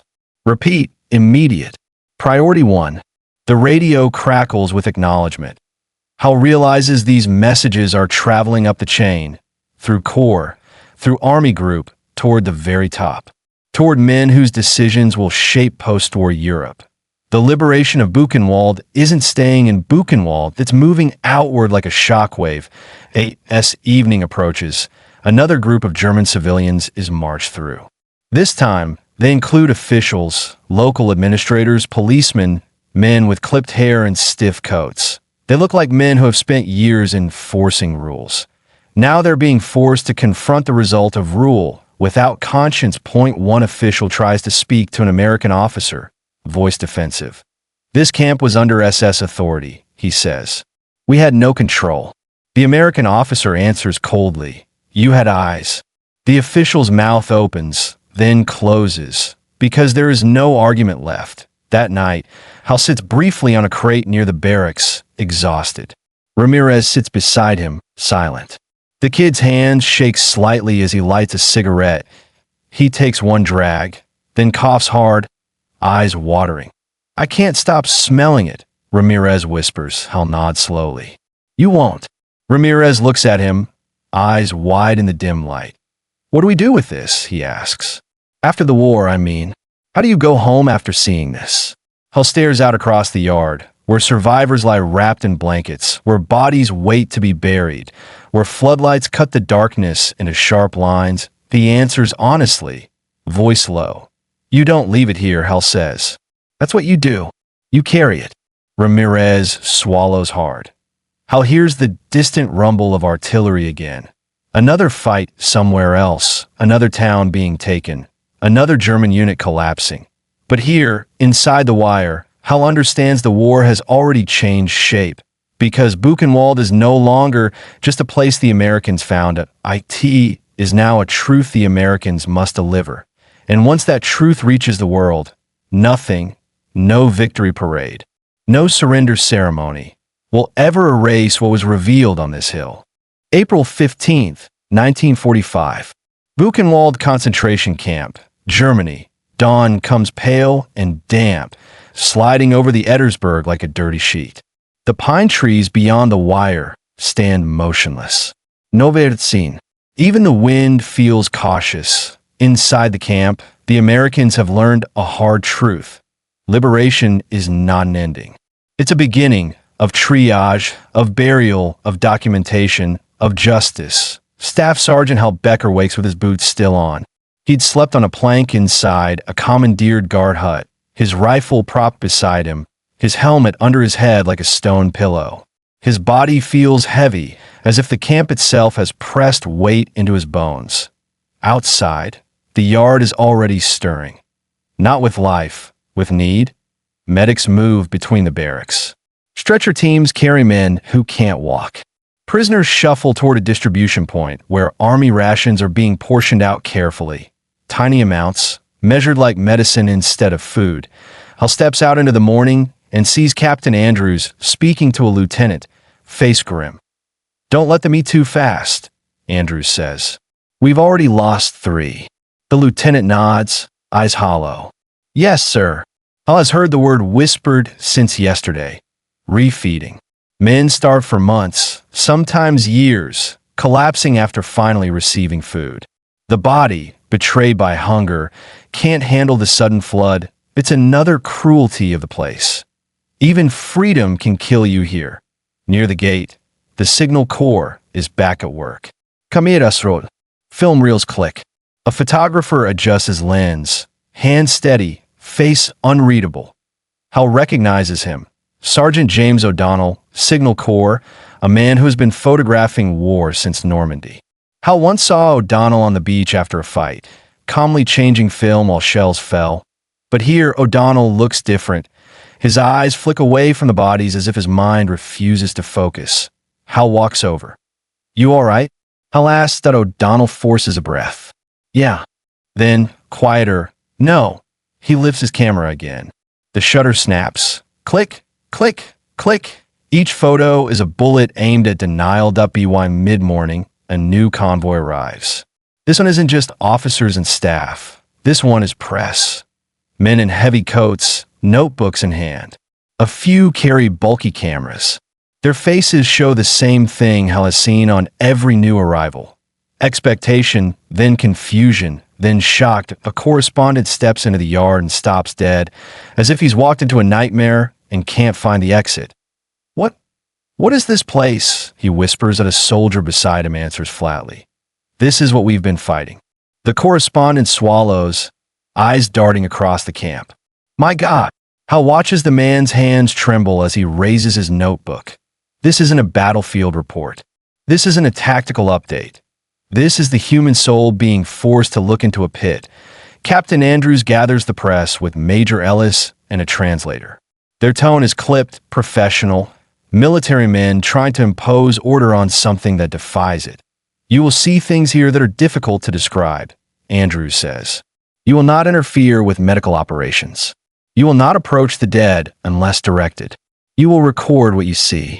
Accurately." A reporter asks, voice strained, "Who ran this camp?" Ellis answers, "The SS. But there were German personnel, guards, administrators. We have detainees." Another asks, "Are these political prisoners?" Ellis looks him straight in the eye. "They're human beings," Ellis says. "That's what matters." Hal is assigned to escort a group of correspondents through the camp. He keeps his rifle slung, finger near the strap, scanning faces, scanning movements. The reporters follow him past the barracks. A man steps forward from the crowd of survivors. Thin, wrapped in a blanket, eyes sharp, that he speaks English. "You will tell them?" the survivor asks. One of the reporters nods quickly. Yes, we will." The survivor's voice becomes hard, urgent. "You must," he says, "because they will say it is lies." Hal feels his throat tighten, because the survivor already understands something the Americans are only beginning to grasp. The war isn't only fought with bullets, it's fought with memory. They reach the crematorium again. Even the reporters, hardened by years of war coverage, hesitate at the doorway. The smell is still there, faint now, but stubborn, embedded in the walls like a stain. One reporter presses a hand to his mouth. Another mutters a prayer. Hal stands aside as they file in. Faces pale, the journalist whispers, "This is industrial." Hal doesn't answer. Industrial is the right word. And it's the worst word. Because it means planning.it, means design.it, means people built this the way they build factories. Outside, the Americans have begun another operation, one that feels like punishment, but is framed as education. German civilians are being brought in again. This time, the group includes women. That a middle-aged woman in a dark coat steps through the gate, her face pinched with anger or fear. She looks at the prisoners with contempt, then at the bodies with something that might be denial. That a young American MP, barely 20, points toward the corpses. "Look," he orders. The woman shakes her head. 9. The MP steps closer. "Look." She turns away again. The MP grabs her arm, not violently, but firmly, and forces her to face the pile. Her eyes land on the dead. Her mouth opens slightly. Then she makes a sound, half gasp, half sob, and stumbles backward. She raises a hand to her face. "No," she whispers. "No." Hal watches her knees buckled. A German man beside her, older, stiff-backed, tries to speak. "We did not know," he says that a prisoner nearby laughs. One sharp, bitter bark that carries across the yard like a slap. You did not know, the prisoner says in German. You did not smell it. The civilian's face crumples. Hal looks away, because this isn't justice. Not yet. This is the first crack in the wall of lies. Later, Hal is sent to the camp's administrative building with a small team. They're searching for records, anything that can show who was here, who was sent away, who died. Inside, the rooms are cold and orderly. Desks, cabinets, paperwork that it's almost comforting in its normalcy. And that normalcy is terrifying. Hal opens a drawer and finds forms, typed lists, neat columns, numbers that a clerk's handwriting marks dates, transfers, deaths, causes listed like routine. Hirschwatch, heart weakness. Lungen Sundung, pneumonia. Hal stares at the words. They look like hospital records, but he knows what they really mean. Starvation, beatings, execution that a lie written in ink. Major Ellis enters behind him, glancing at the files. These go straight to headquarters, Ellis says. Copy everything. Hal nods. His fingers feel clumsy as he handles the paper, like he's touching something contaminated. Not by germs WWII intent. That afternoon, the Americans begin assembling survivors for formal statements. Translators sit with them. Officers record names. Signal Corps films interviews. Hal watches one man speak. Young, maybe 20, his cheeks hollow, his eyes too old. He says his name is Jacob, that he speaks in German. Voice breaking, and Marcel translates. He says they took his father. Marcel murmurs. His mother died here. He survived because he was assigned to the electrical detail. Jacob lifts his shirt to show a scar across his ribs. He points to it, speaking rapidly. Marcel swallows hard. He says a guard did it with a shovel. Marcel translates. Hal feels his stomach twist at a shovel. Not a rifle. Not a knife, not a shovel. Because the guard didn't even need a weapon. Just whatever was in his hands. The officer recording the testimony looks up, eyes red-rimmed. Ask him if he can identify the guard. The officer says. Marcel asks. Jacob nods that he points across the yard toward a group of detained SS men standing under guard. Even from here, Hal sees one of them flinch. WWII evening. The detained SS are being processed more formally. Some are defiant. Some stare at the ground. Some look numb, as if their minds have shut down to avoid the weight of what they've done. Hal watches an SS man being marched past. The prisoner is young, maybe 25. He looks like a farm boy in a uniform that turned him into a monster. The man's eyes meet Hal's. For a moment, Hal sees fear there. Not remorse. Fear, because the war that protected him is collapsing. And now, the wire is on the other side. A S-knife falls. Hal stands near the fence again. Floodlights hum. The yard glows in harsh white. Ramirez joins him, cigarette trembling between his fingers. They're filming everything, Ramirez says. Hal nods that Ramirez's voice drops. Do you think it's enough? Hal doesn't answer right away that he thinks of the files in the office. The photos. The bodies. The survivors' voices that he thinks of how the world works. How people choose what they want to believe. Finally, Hal speaks. It has to be, he says. Because if this isn't enough, nothing ever will be. Ramirez exhales slowly to eye in the distance. Artillery thumps again. Faint now, like a heartbeat far away. The war is dying. But here, inside Buchenwald, something else is being born, at a record, at a testimony, at a truth that will travel beyond Germany, beyond Europe, beyond 1945. And when it reaches the world, it will change what victory means forever. Because now, victory isn't just the defeat of an enemy, that it's the exposure of a crime, that a crime so vast that even the soldiers who found it, men who had survived, Normandy, the Bulge, the Rhine, will spend the rest of their lives trying to forget the smell, try to forget the faces, trying to forget the moment they stepped through the gate and realized this wasn't just war. This was the bottom of humanity. April 16th, 1945. Buchenwald concentration camp, Germany. Morning breaks with a thin drizzle that turns the yard into mud. Boots sink. Wheels grind. The camp feels colder, not from weather, but from what the Americans are about to do next, because now comes the work no soldier trains for. Not assaulting a ridge, not clearing a village, but burying the dead.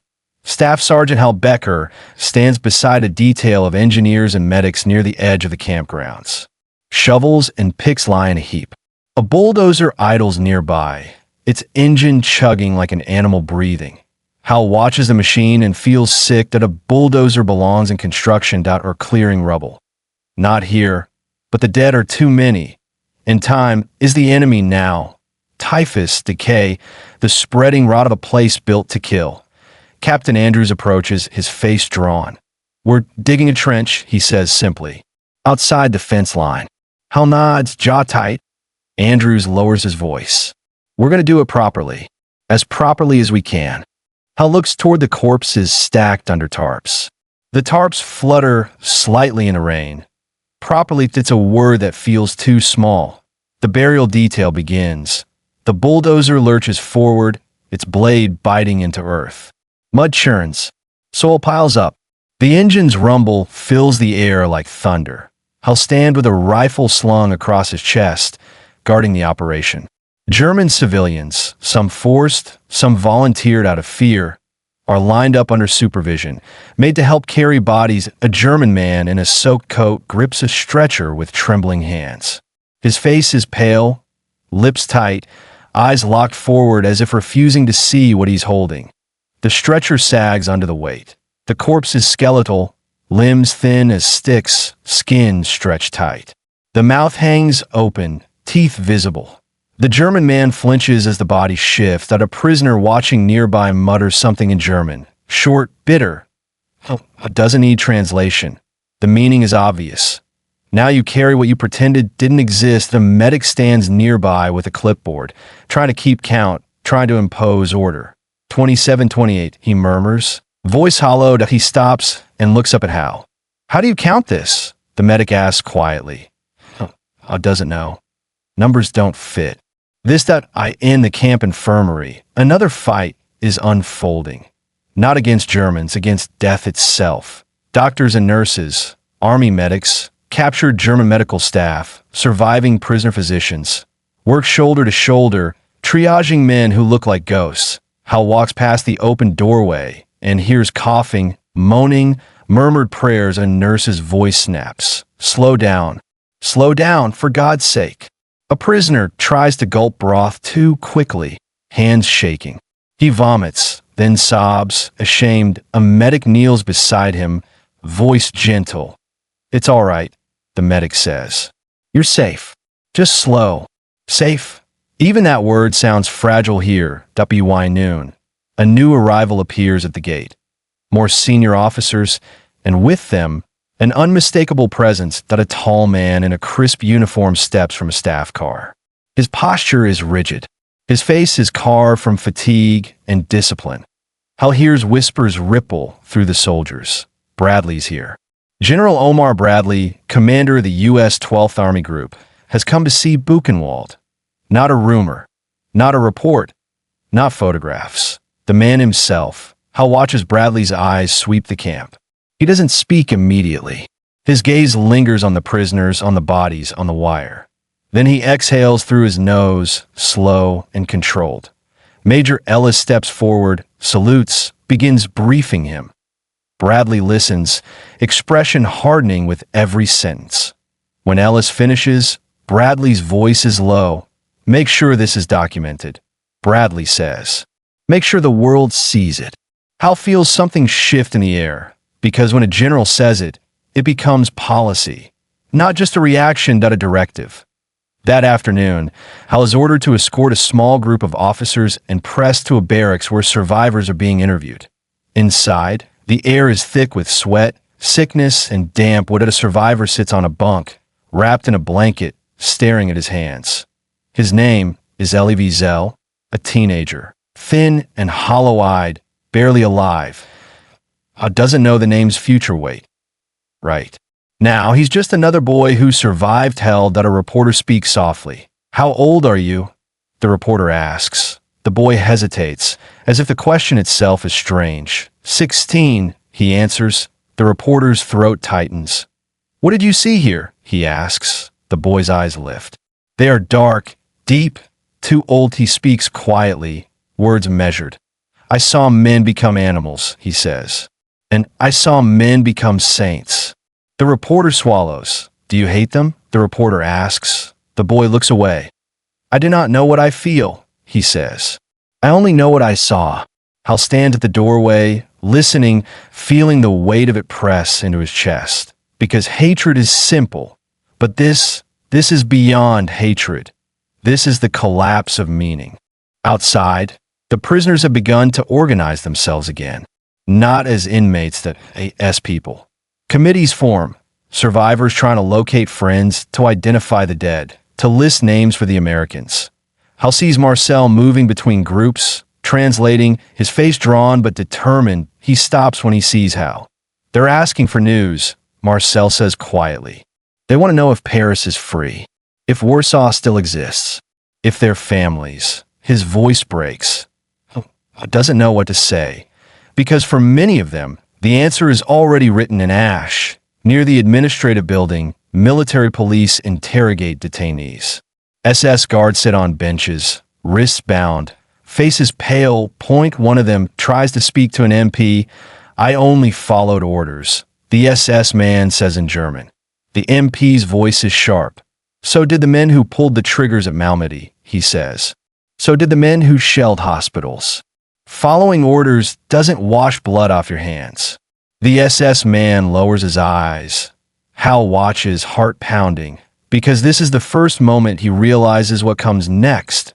Not just burial, not just documentation, but prosecution, judgment. A world that will have to decide what justice looks like after something like Buchenwald.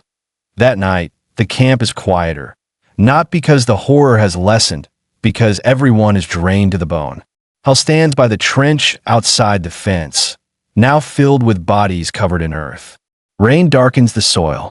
The mound looks like any grave, except it's too long, too wide, too heavy with the weight of thousands. A chaplain stands nearby, hat off, rain soaking his hair. He murmurs a prayer Hal can barely hear. Lord, receive them. Hal closes his eyes. He tries to picture the world before this place. Before he knew, before the wire, before the smell. But he can't, because the camp has rewritten him. That he hears footsteps behind him. Ramirez again, moving carefully as if afraid to disturb the dead. Ramirez stops. Beside him, they'll put this in newspapers, Ramirez says, voice small. They'll show it in theaters. People back home will see it. Hal nods. Ramirez's voice shakes. Will they believe it? Hal looks out at the grave mound. I don't know, he admits. But they'll have to. He turns his gaze back toward the camp lights, burning through the drizzle like harsh stars, because this is no longer only about winning. It's about truth. And truth, once seen, becomes a burden carried by everyone who witnesses it. Soldier, survivor, civilian, reporter. Buchenwald is no longer hidden at IT, is no longer a rumor. IT is no longer something that can be denied without shame. Now, it is a fact, recorded, photographed, buried into history like bodies into earth, and somewhere beyond the camp. The war continues to collapse, piece by piece, but here, on this hill, the reckoning has already begun. April 18th, 1945, Weimar District, Germany. The rain has finally stopped, leaving the ground slick and dark. A thin mist hangs low over the roads, clinging to the fields like smoke that never fully clears. A U.S. Army truck bounces along a rutted lane, its canvas cover snapping in the wind. Inside, a wooden crate is wedged between gear and ammo boxes. Stenciled on the side in black paint, Signal Corps film. PRI Staff Sergeant Hal Becker rides in the back, rifle across his knees, watching the countryside pass through a gap in the canvas. He's part of the escort detail. Orders from Major Ellis himself. This crate gets to headquarters, Ellis had said. No dilas, no detours, no mistakes. Hal knows what's inside. Not weapons, not maps, proof, reels of film, photographs, written testimony. A visual record of Buchenwald that will travel beyond the Ettersberg and into the world's bloodstream. The truck hits a pothole. The crate shifts. Hal steadies it with his boot. Ramirez sits across from him, quiet, face pale. You think they'll show it? Ramirez asks. Hal doesn't look away from the road. They have to, he says. The convoy reaches a command post near Weimar, where officers wait with radios buzzing and clerks moving fast. Hal helps unload the crate. A Signal Corps lieutenant signs a receipt, hands careful like he's handling explosives. Straight to hire, the lieutenant says. They're flying copies out. Hal watches the crate disappear into a building, swallowed by the machinery of command.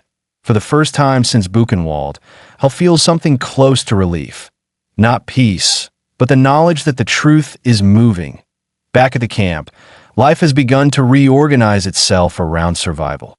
The barracks are still packed, still filthy, still reeking of sickness. But now there are orderlies. Lists, ration schedules, quarantine areas marked with chalk. American medics have turned a corner of the camp into a field hospital. White sheets hang like flags. The Red Cross is being contacted. Prisoner doctors are working again, hands steady despite exhaustion. Hal walks through the yard and sees a man standing upright, unassisted. For the first time, it's Ernst that he leans on a stick, face still bruised, but his posture is straighter. Hal stops that Ernst's eyes meet his. You are still here, Ernst says in English. Hal nods. We're not leaving yet. Ernst looks past him, toward the gate, toward the world beyond the wire. Good, Ernst says quietly. Because there are still things to do. Those things arrive in the form of more visitors. April 19th, 1945. Buchenwald. Another senior delegation enters the camp. Officers, staff, correspondents, and men with the kind of authority that makes everyone else stand a little straighter. One of them is introduced quietly. General George S. Patton. Patton moves through the camp like a man walking into a personal insult. His uniform is immaculate. His face is tight with anger, but it's the kind of anger that looks almost like disgust. Hal watches from a distance as Patton approaches the corpse piles. For a moment, the general doesn't speak. Then Patton's jaw clenches, and he turns away sharply. Bringing a hand to his mouth, he retches, a man who has seen blood-soaked battlefields, who has driven tanks through towns and watched men die in heaps. Patton cannot hold it. An officer steps forward, concerned. Sir, Patton cuts him off, voice harsh, hoarse. Don't, Patton snaps. Just don't. He wipes his mouth with a handkerchief, eyes furious, not at the enemy's strength, but the existence of this place. Then he forces himself to look again. Patton's voice drops, controlled now. Get this on film, he says. Get all. Hal feels a grim satisfaction, because Patton, for all his pride and brutality, understands the same truth Bradley did. This cannot be buried. Not in trenches. Not in paperwork. Not in the silence after victory. The press follows Patton like a shadow. Cameras click. Reporters scribble. One correspondent, British, judging by the accent, asks Patton, voice careful, General, do you believe the German people knew? Patton's eyes flash. They knew enough, he says. And if they didn't, they chose not to know. The words spread fast. Hal hears soldiers repeat them later, as if they need the sentence to anchor their rage. That same day, the camp survivors are gathered again. This time not for testimony, but for recognition. An American officer stands on a makeshift platform near the roll call square. A translator beside him repeats every sentence in German and French. You are free, the officer says. The translator echoes it. A murmur ripples through the crowd. Free. Some men weep. Some stare blankly. Some look around as if expecting the SS to appear and punish them for listening. The officer continues. We will feed you. We will treat you. We will help you return home. The translator repeats it. And then something unexpected happens. That a survivor steps forward. An older man with a gaunt face and sharp eyes. He raises a hand. That he speaks loudly in German. Marcel translates for Hal, voice tight. He says, he thanks the Americans. Marcel murmurs. But he says freedom is not enough. Hal frowns slightly. The survivor continues, voice rising. Marcel swallows. He says they must not only free the living, Marcel translates. They must honor the dead. The crowd murmurs in agreement. Hal feels the truth of it settle into him like a stone, because freedom is not a clean ending. Freedom is a debt. April 20th, 1945. Somewhere in the United States, a newspaper hits a doorstep with a soft slap. A woman in a housecoat bends to pick it up, shaking out the pages. She pours coffee. She sits at a kitchen table with morning light spilling across the wood. And then she sees the photographs, black and white images that look impossible. Corpses stacked like cordwood. Men with hollow eyes behind wire. A crematorium. Her hand flies to her mouth. Across the country, in diners and offices, in train stations, men and women stop mid-motion to stare at the headlines. UDS, troops liberate death camp. Nazi atrocities revealed. The horror of Buchenwald. Some people whisper prayers. Some people cry. Some people refuse to look, folding the paper away as if the act of not seeing can protect them. But the images are already inside them, and they will never leave. Back in Germany, the army ensures the footage is shown to those who need to see it most. German civilians are gathered in halls, forced to sit as film reels flicker on white sheets. The projector rattles. The room fills with the sound of war captured on celluloid. When the images appear, bodies, barracks, faces, people gasp. Some cover their eyes. Some begin to sob.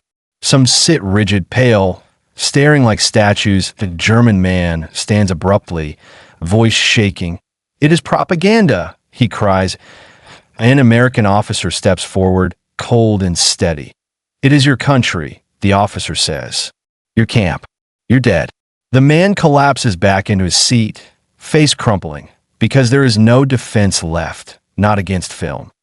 Hal hears about the screenings through rumors, through briefings, through conversations between officers.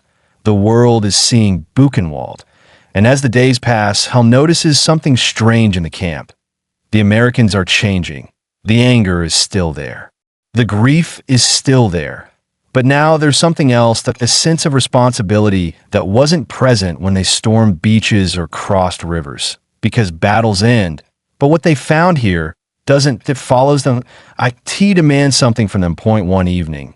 Hal stands near the gate as the sun sinks behind the trees. The sky turns bruised purple. The floodlights blink on again, harsh and unforgiving. Ernst approaches slowly, leaning on his stick. That he stops beside Hal. "You will go home," Ernst says quietly.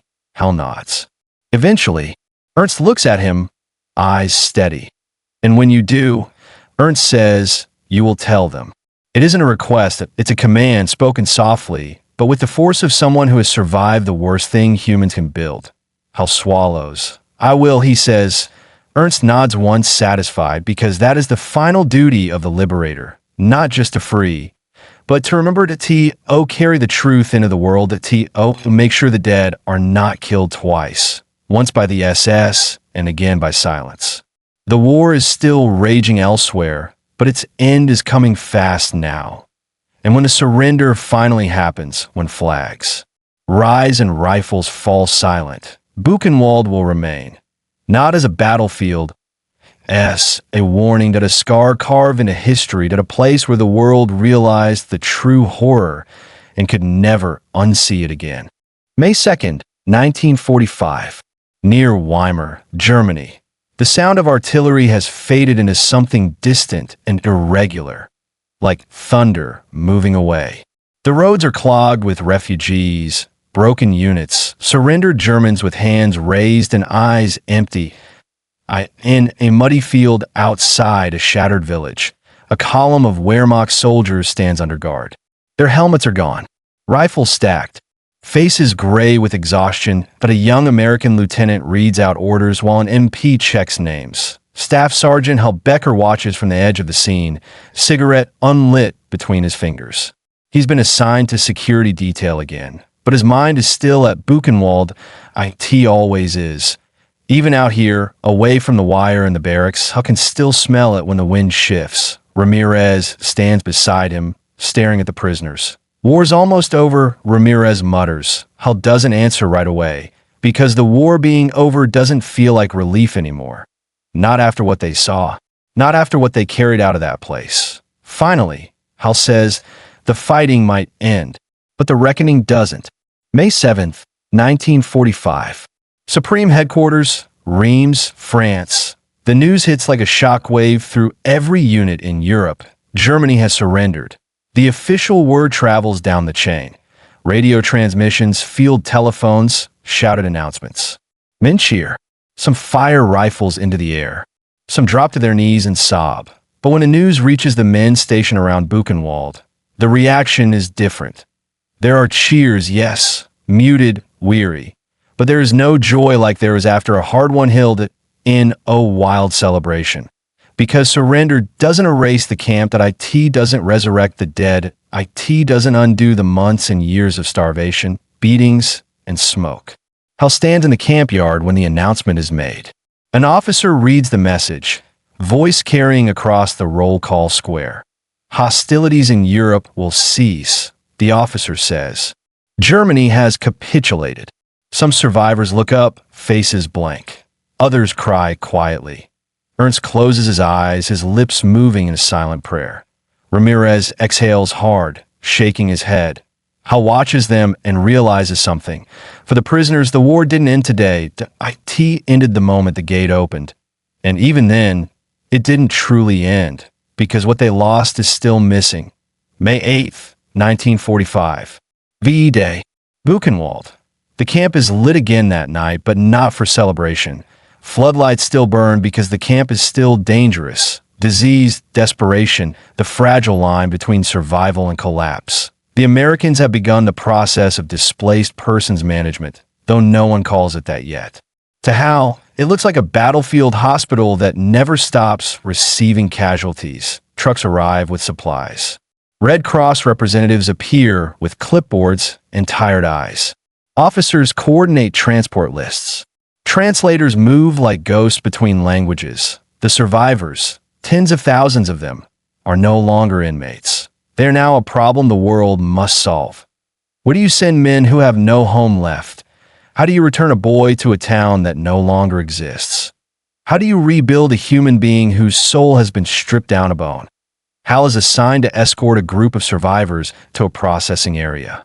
They stand in line, clutching scraps of paper with names and addresses. One man holds a card that simply reads, Lodz, Poland. Hal knows enough geography to understand what that might mean. The man looks at Hal, eyes searching. Is it free? He asks in broken English. Hal hesitates. He doesn't know what to say, because free is not the same as there. He answers carefully. The Germans are gone, he says. The war's over. The man nods slowly, as if accepting a partial truth. Then I will go, he says. That he steps forward, and Hal watches him disappear into the crowd. In another corner of the camp, military police continue interrogations. The SS detainees are still there. Some captured at Buchenwald, some rounded up nearby. Hal stands guard as a prisoner is brought in to identify a former guard. The prisoner's hands tremble as he points. That one, he says in German. The SS man protests immediately. I did nothing, he snaps. I was only assigned to the gate. The prisoner's face contorts with rage. You beat my brother until he could not stand, the prisoner shouts. You laugh. The SS man's eyes flick to the floor. His voice falters. I don't remember, he mutters. The prisoner lunges forward, and MPs grab him, holding him back. The prisoner screams, voice raw with grief. You don't remember because you never cared. Hal feels his chest tighten, because he's seeing it now. The first sparks of what will become the post-war struggle. Survivors try to name their tormentors. Perpetrators hiding behind uniforms and paperwork. And the world try to decide what justice means after systematic murder. May 10th, 1945. Buchenwald Administrative Offices. The Americans have turned the camp's bureaucracy against itself. Filing cabinets are emptied. Records are boxed. SS rosters are copied. Transfer lists are photographed. Major Ellis stands over a table piled with documents, rubbing his temples. These bastards documented everything, he says quietly, voice full of disbelief. Captain Andrews answers, bitter. They were proud of it. Ellis looks up at Hal. Becker, he says, you ever think you'd be fighting a war with paper? Hal shakes his head. Ellis gestures to the files. This is ammunition now, he says. For trials. For history. For the future. Hal nods, understanding, because bullets end men, but documents can condemn them forever. May 15th, 1945. The camp hospital area. Hal walks past the infirmary again and sees a familiar face.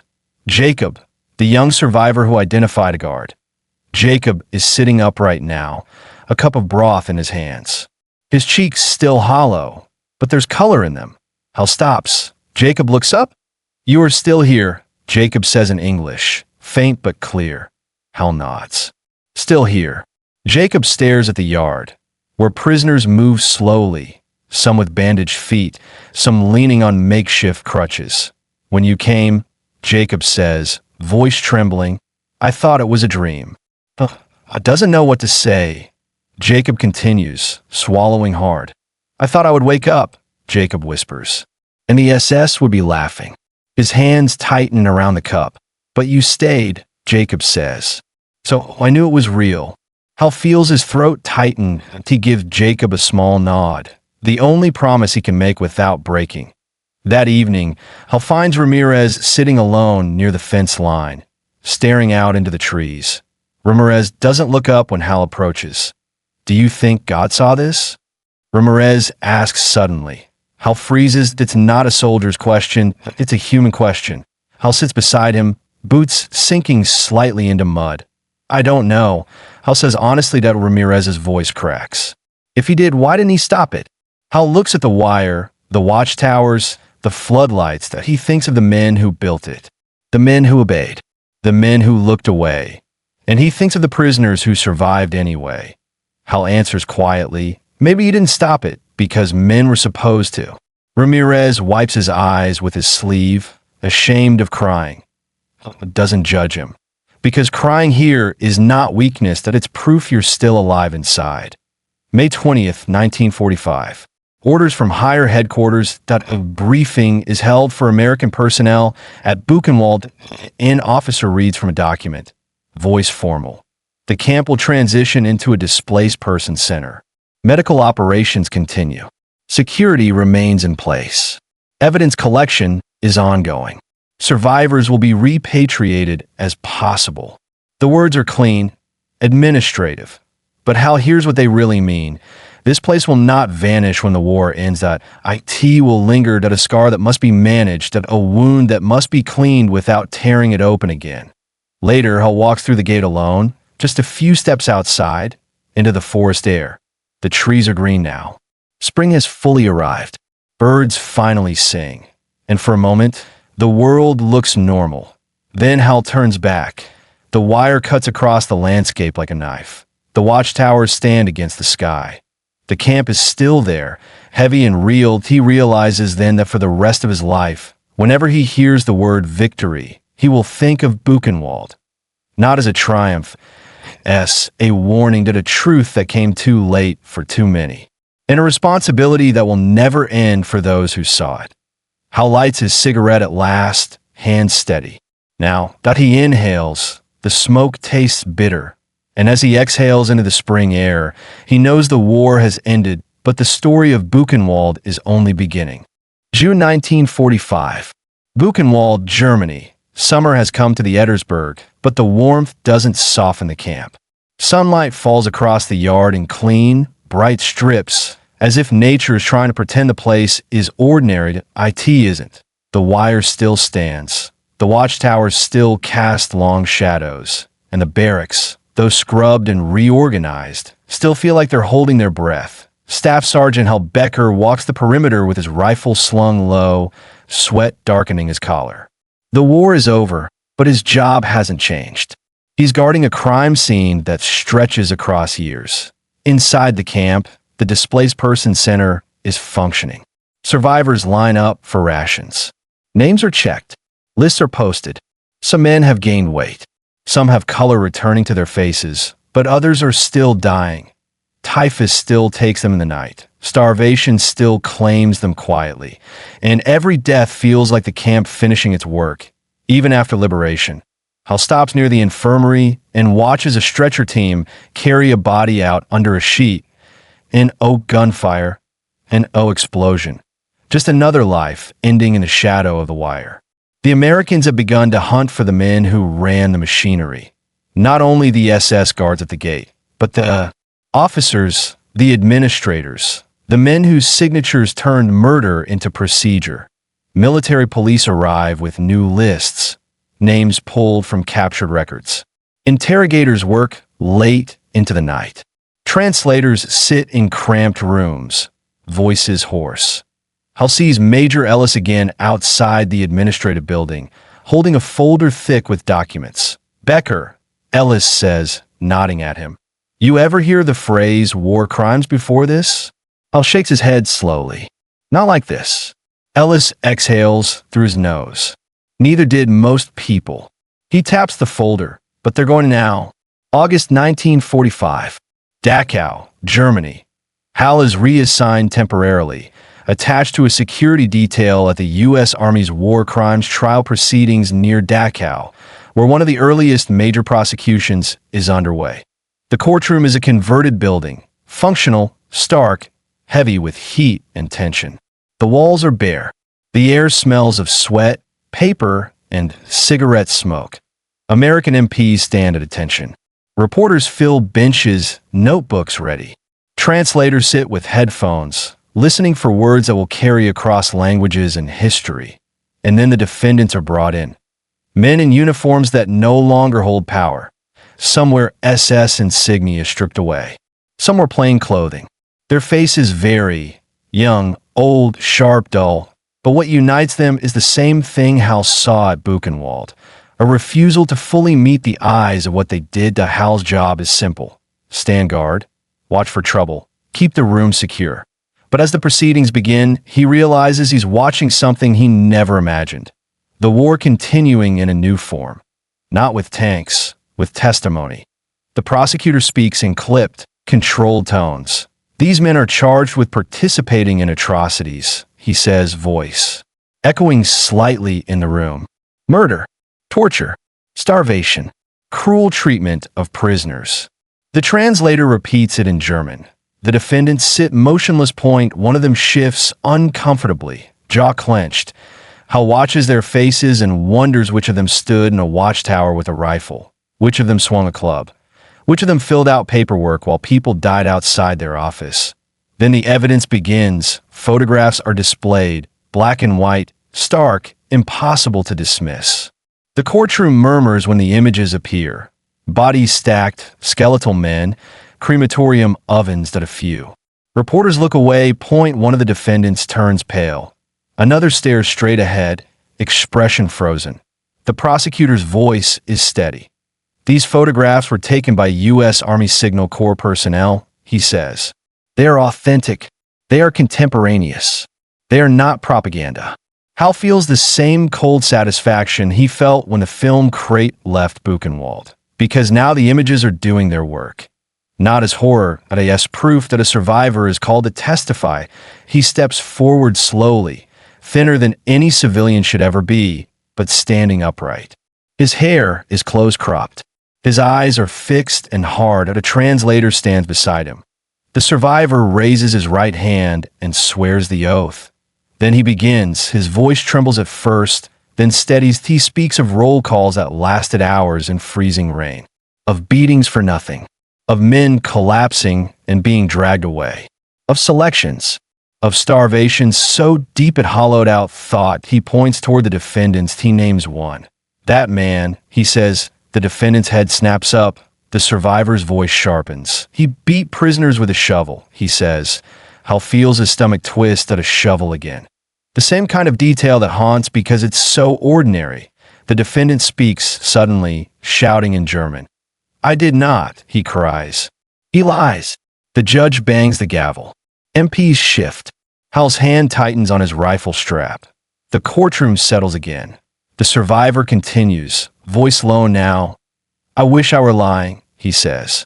But I am not. The translator repeats it, and Hal sees something break in the room. Not in the defendants, but in the spectators, because hearing it out loud, under oath, makes it real in a new way. This isn't rumor. This is history being nailed down, sentence by sentence. Later, another witness takes the stand, a former camp clerk, German, not SS, but involved. He speaks carefully, trying to distance himself. I was only responsible for records, he says. The prosecutor steps closer. And what did you record? He asks. The clerk swallows. Transfers, he answers. And deaths. The prosecutor presses. The clerk's eyes flick away. Yes, he admits. The prosecutor's voice remains calm. And did you know what those transfers meant? He asks. The clerk hesitates. Hal can see sweat beading on the man's forehead. The clerk finally answers, voice small. Yes. The prosecutor nods once, as if confirming what everyone already knows. So you knew, he says. And you continued. The clerk's shoulders slump, because that is the core of it. Not only the men who struck, but the men who signed, the men who typed, the men who watched. Outside the courtroom, he'll stand guard in the hallway as reporters rush to telephones, sending stories back home. Their voices blur together. English, French, German. Hal hears fragments. Unimaginable, they deny everything. Survivors identified them. Photographs shown in court. The truth is spreading again, not from a camp this time, but from a courtroom. And Hal realizes something. The war has created a new battlefield, a battlefield where the enemy is not a uniformed army. It's the human instinct to forget, to move on. The courtroom is where memory is being forced into permanence. That night, Hal sits on a bunk in a temporary barracks, writing a letter home. His handwriting is slow, deliberate, as if each word costs him. He writes about the end of the war. He writes about being safe. He does not write about Buchenwald. Not yet. He stares at the paper, pen hovering, and realizes he can't explain it. Not in ink. Not to someone who hasn't smelled it. Not to someone who still thinks victory means parades. Hal folds the letter anyway. He seals it. And he feels ashamed, because Ernst's voice echoes in his mind. You will tell them. Hal whispers to himself, barely. Audible, I will. Just not tonight. The next day, the trial continues. More witnesses, more photographs, more names. The defendants sit through it all, some rigid, some trembling. And as Hal watches, he understands that justice will never be enough, that N.O.'s sentence can equal what was done. N.O. prison term can restore the dead. But judgment matters anyway, because judgment is the world saying, we saw it, that we believe it, and we will not pretend it didn't happen. Hal stands at attention as the court session ends, the room emptying slowly. He looks at the defendants being led away under guard. For the first time since Buchenwald, he feels something close to balance. Not peace, not closure, but the beginning of accountability. And he knows that long after the last rifle is cleaned and the last victory flag is folded, the shadow of the camp will keep reaching forward, into courts, into books, into film reels, into the minds of anyone willing to look. Because Buchenwald was built to erase people. And now, the world is fighting back with the one thing the camp could never fully destroy. Witness.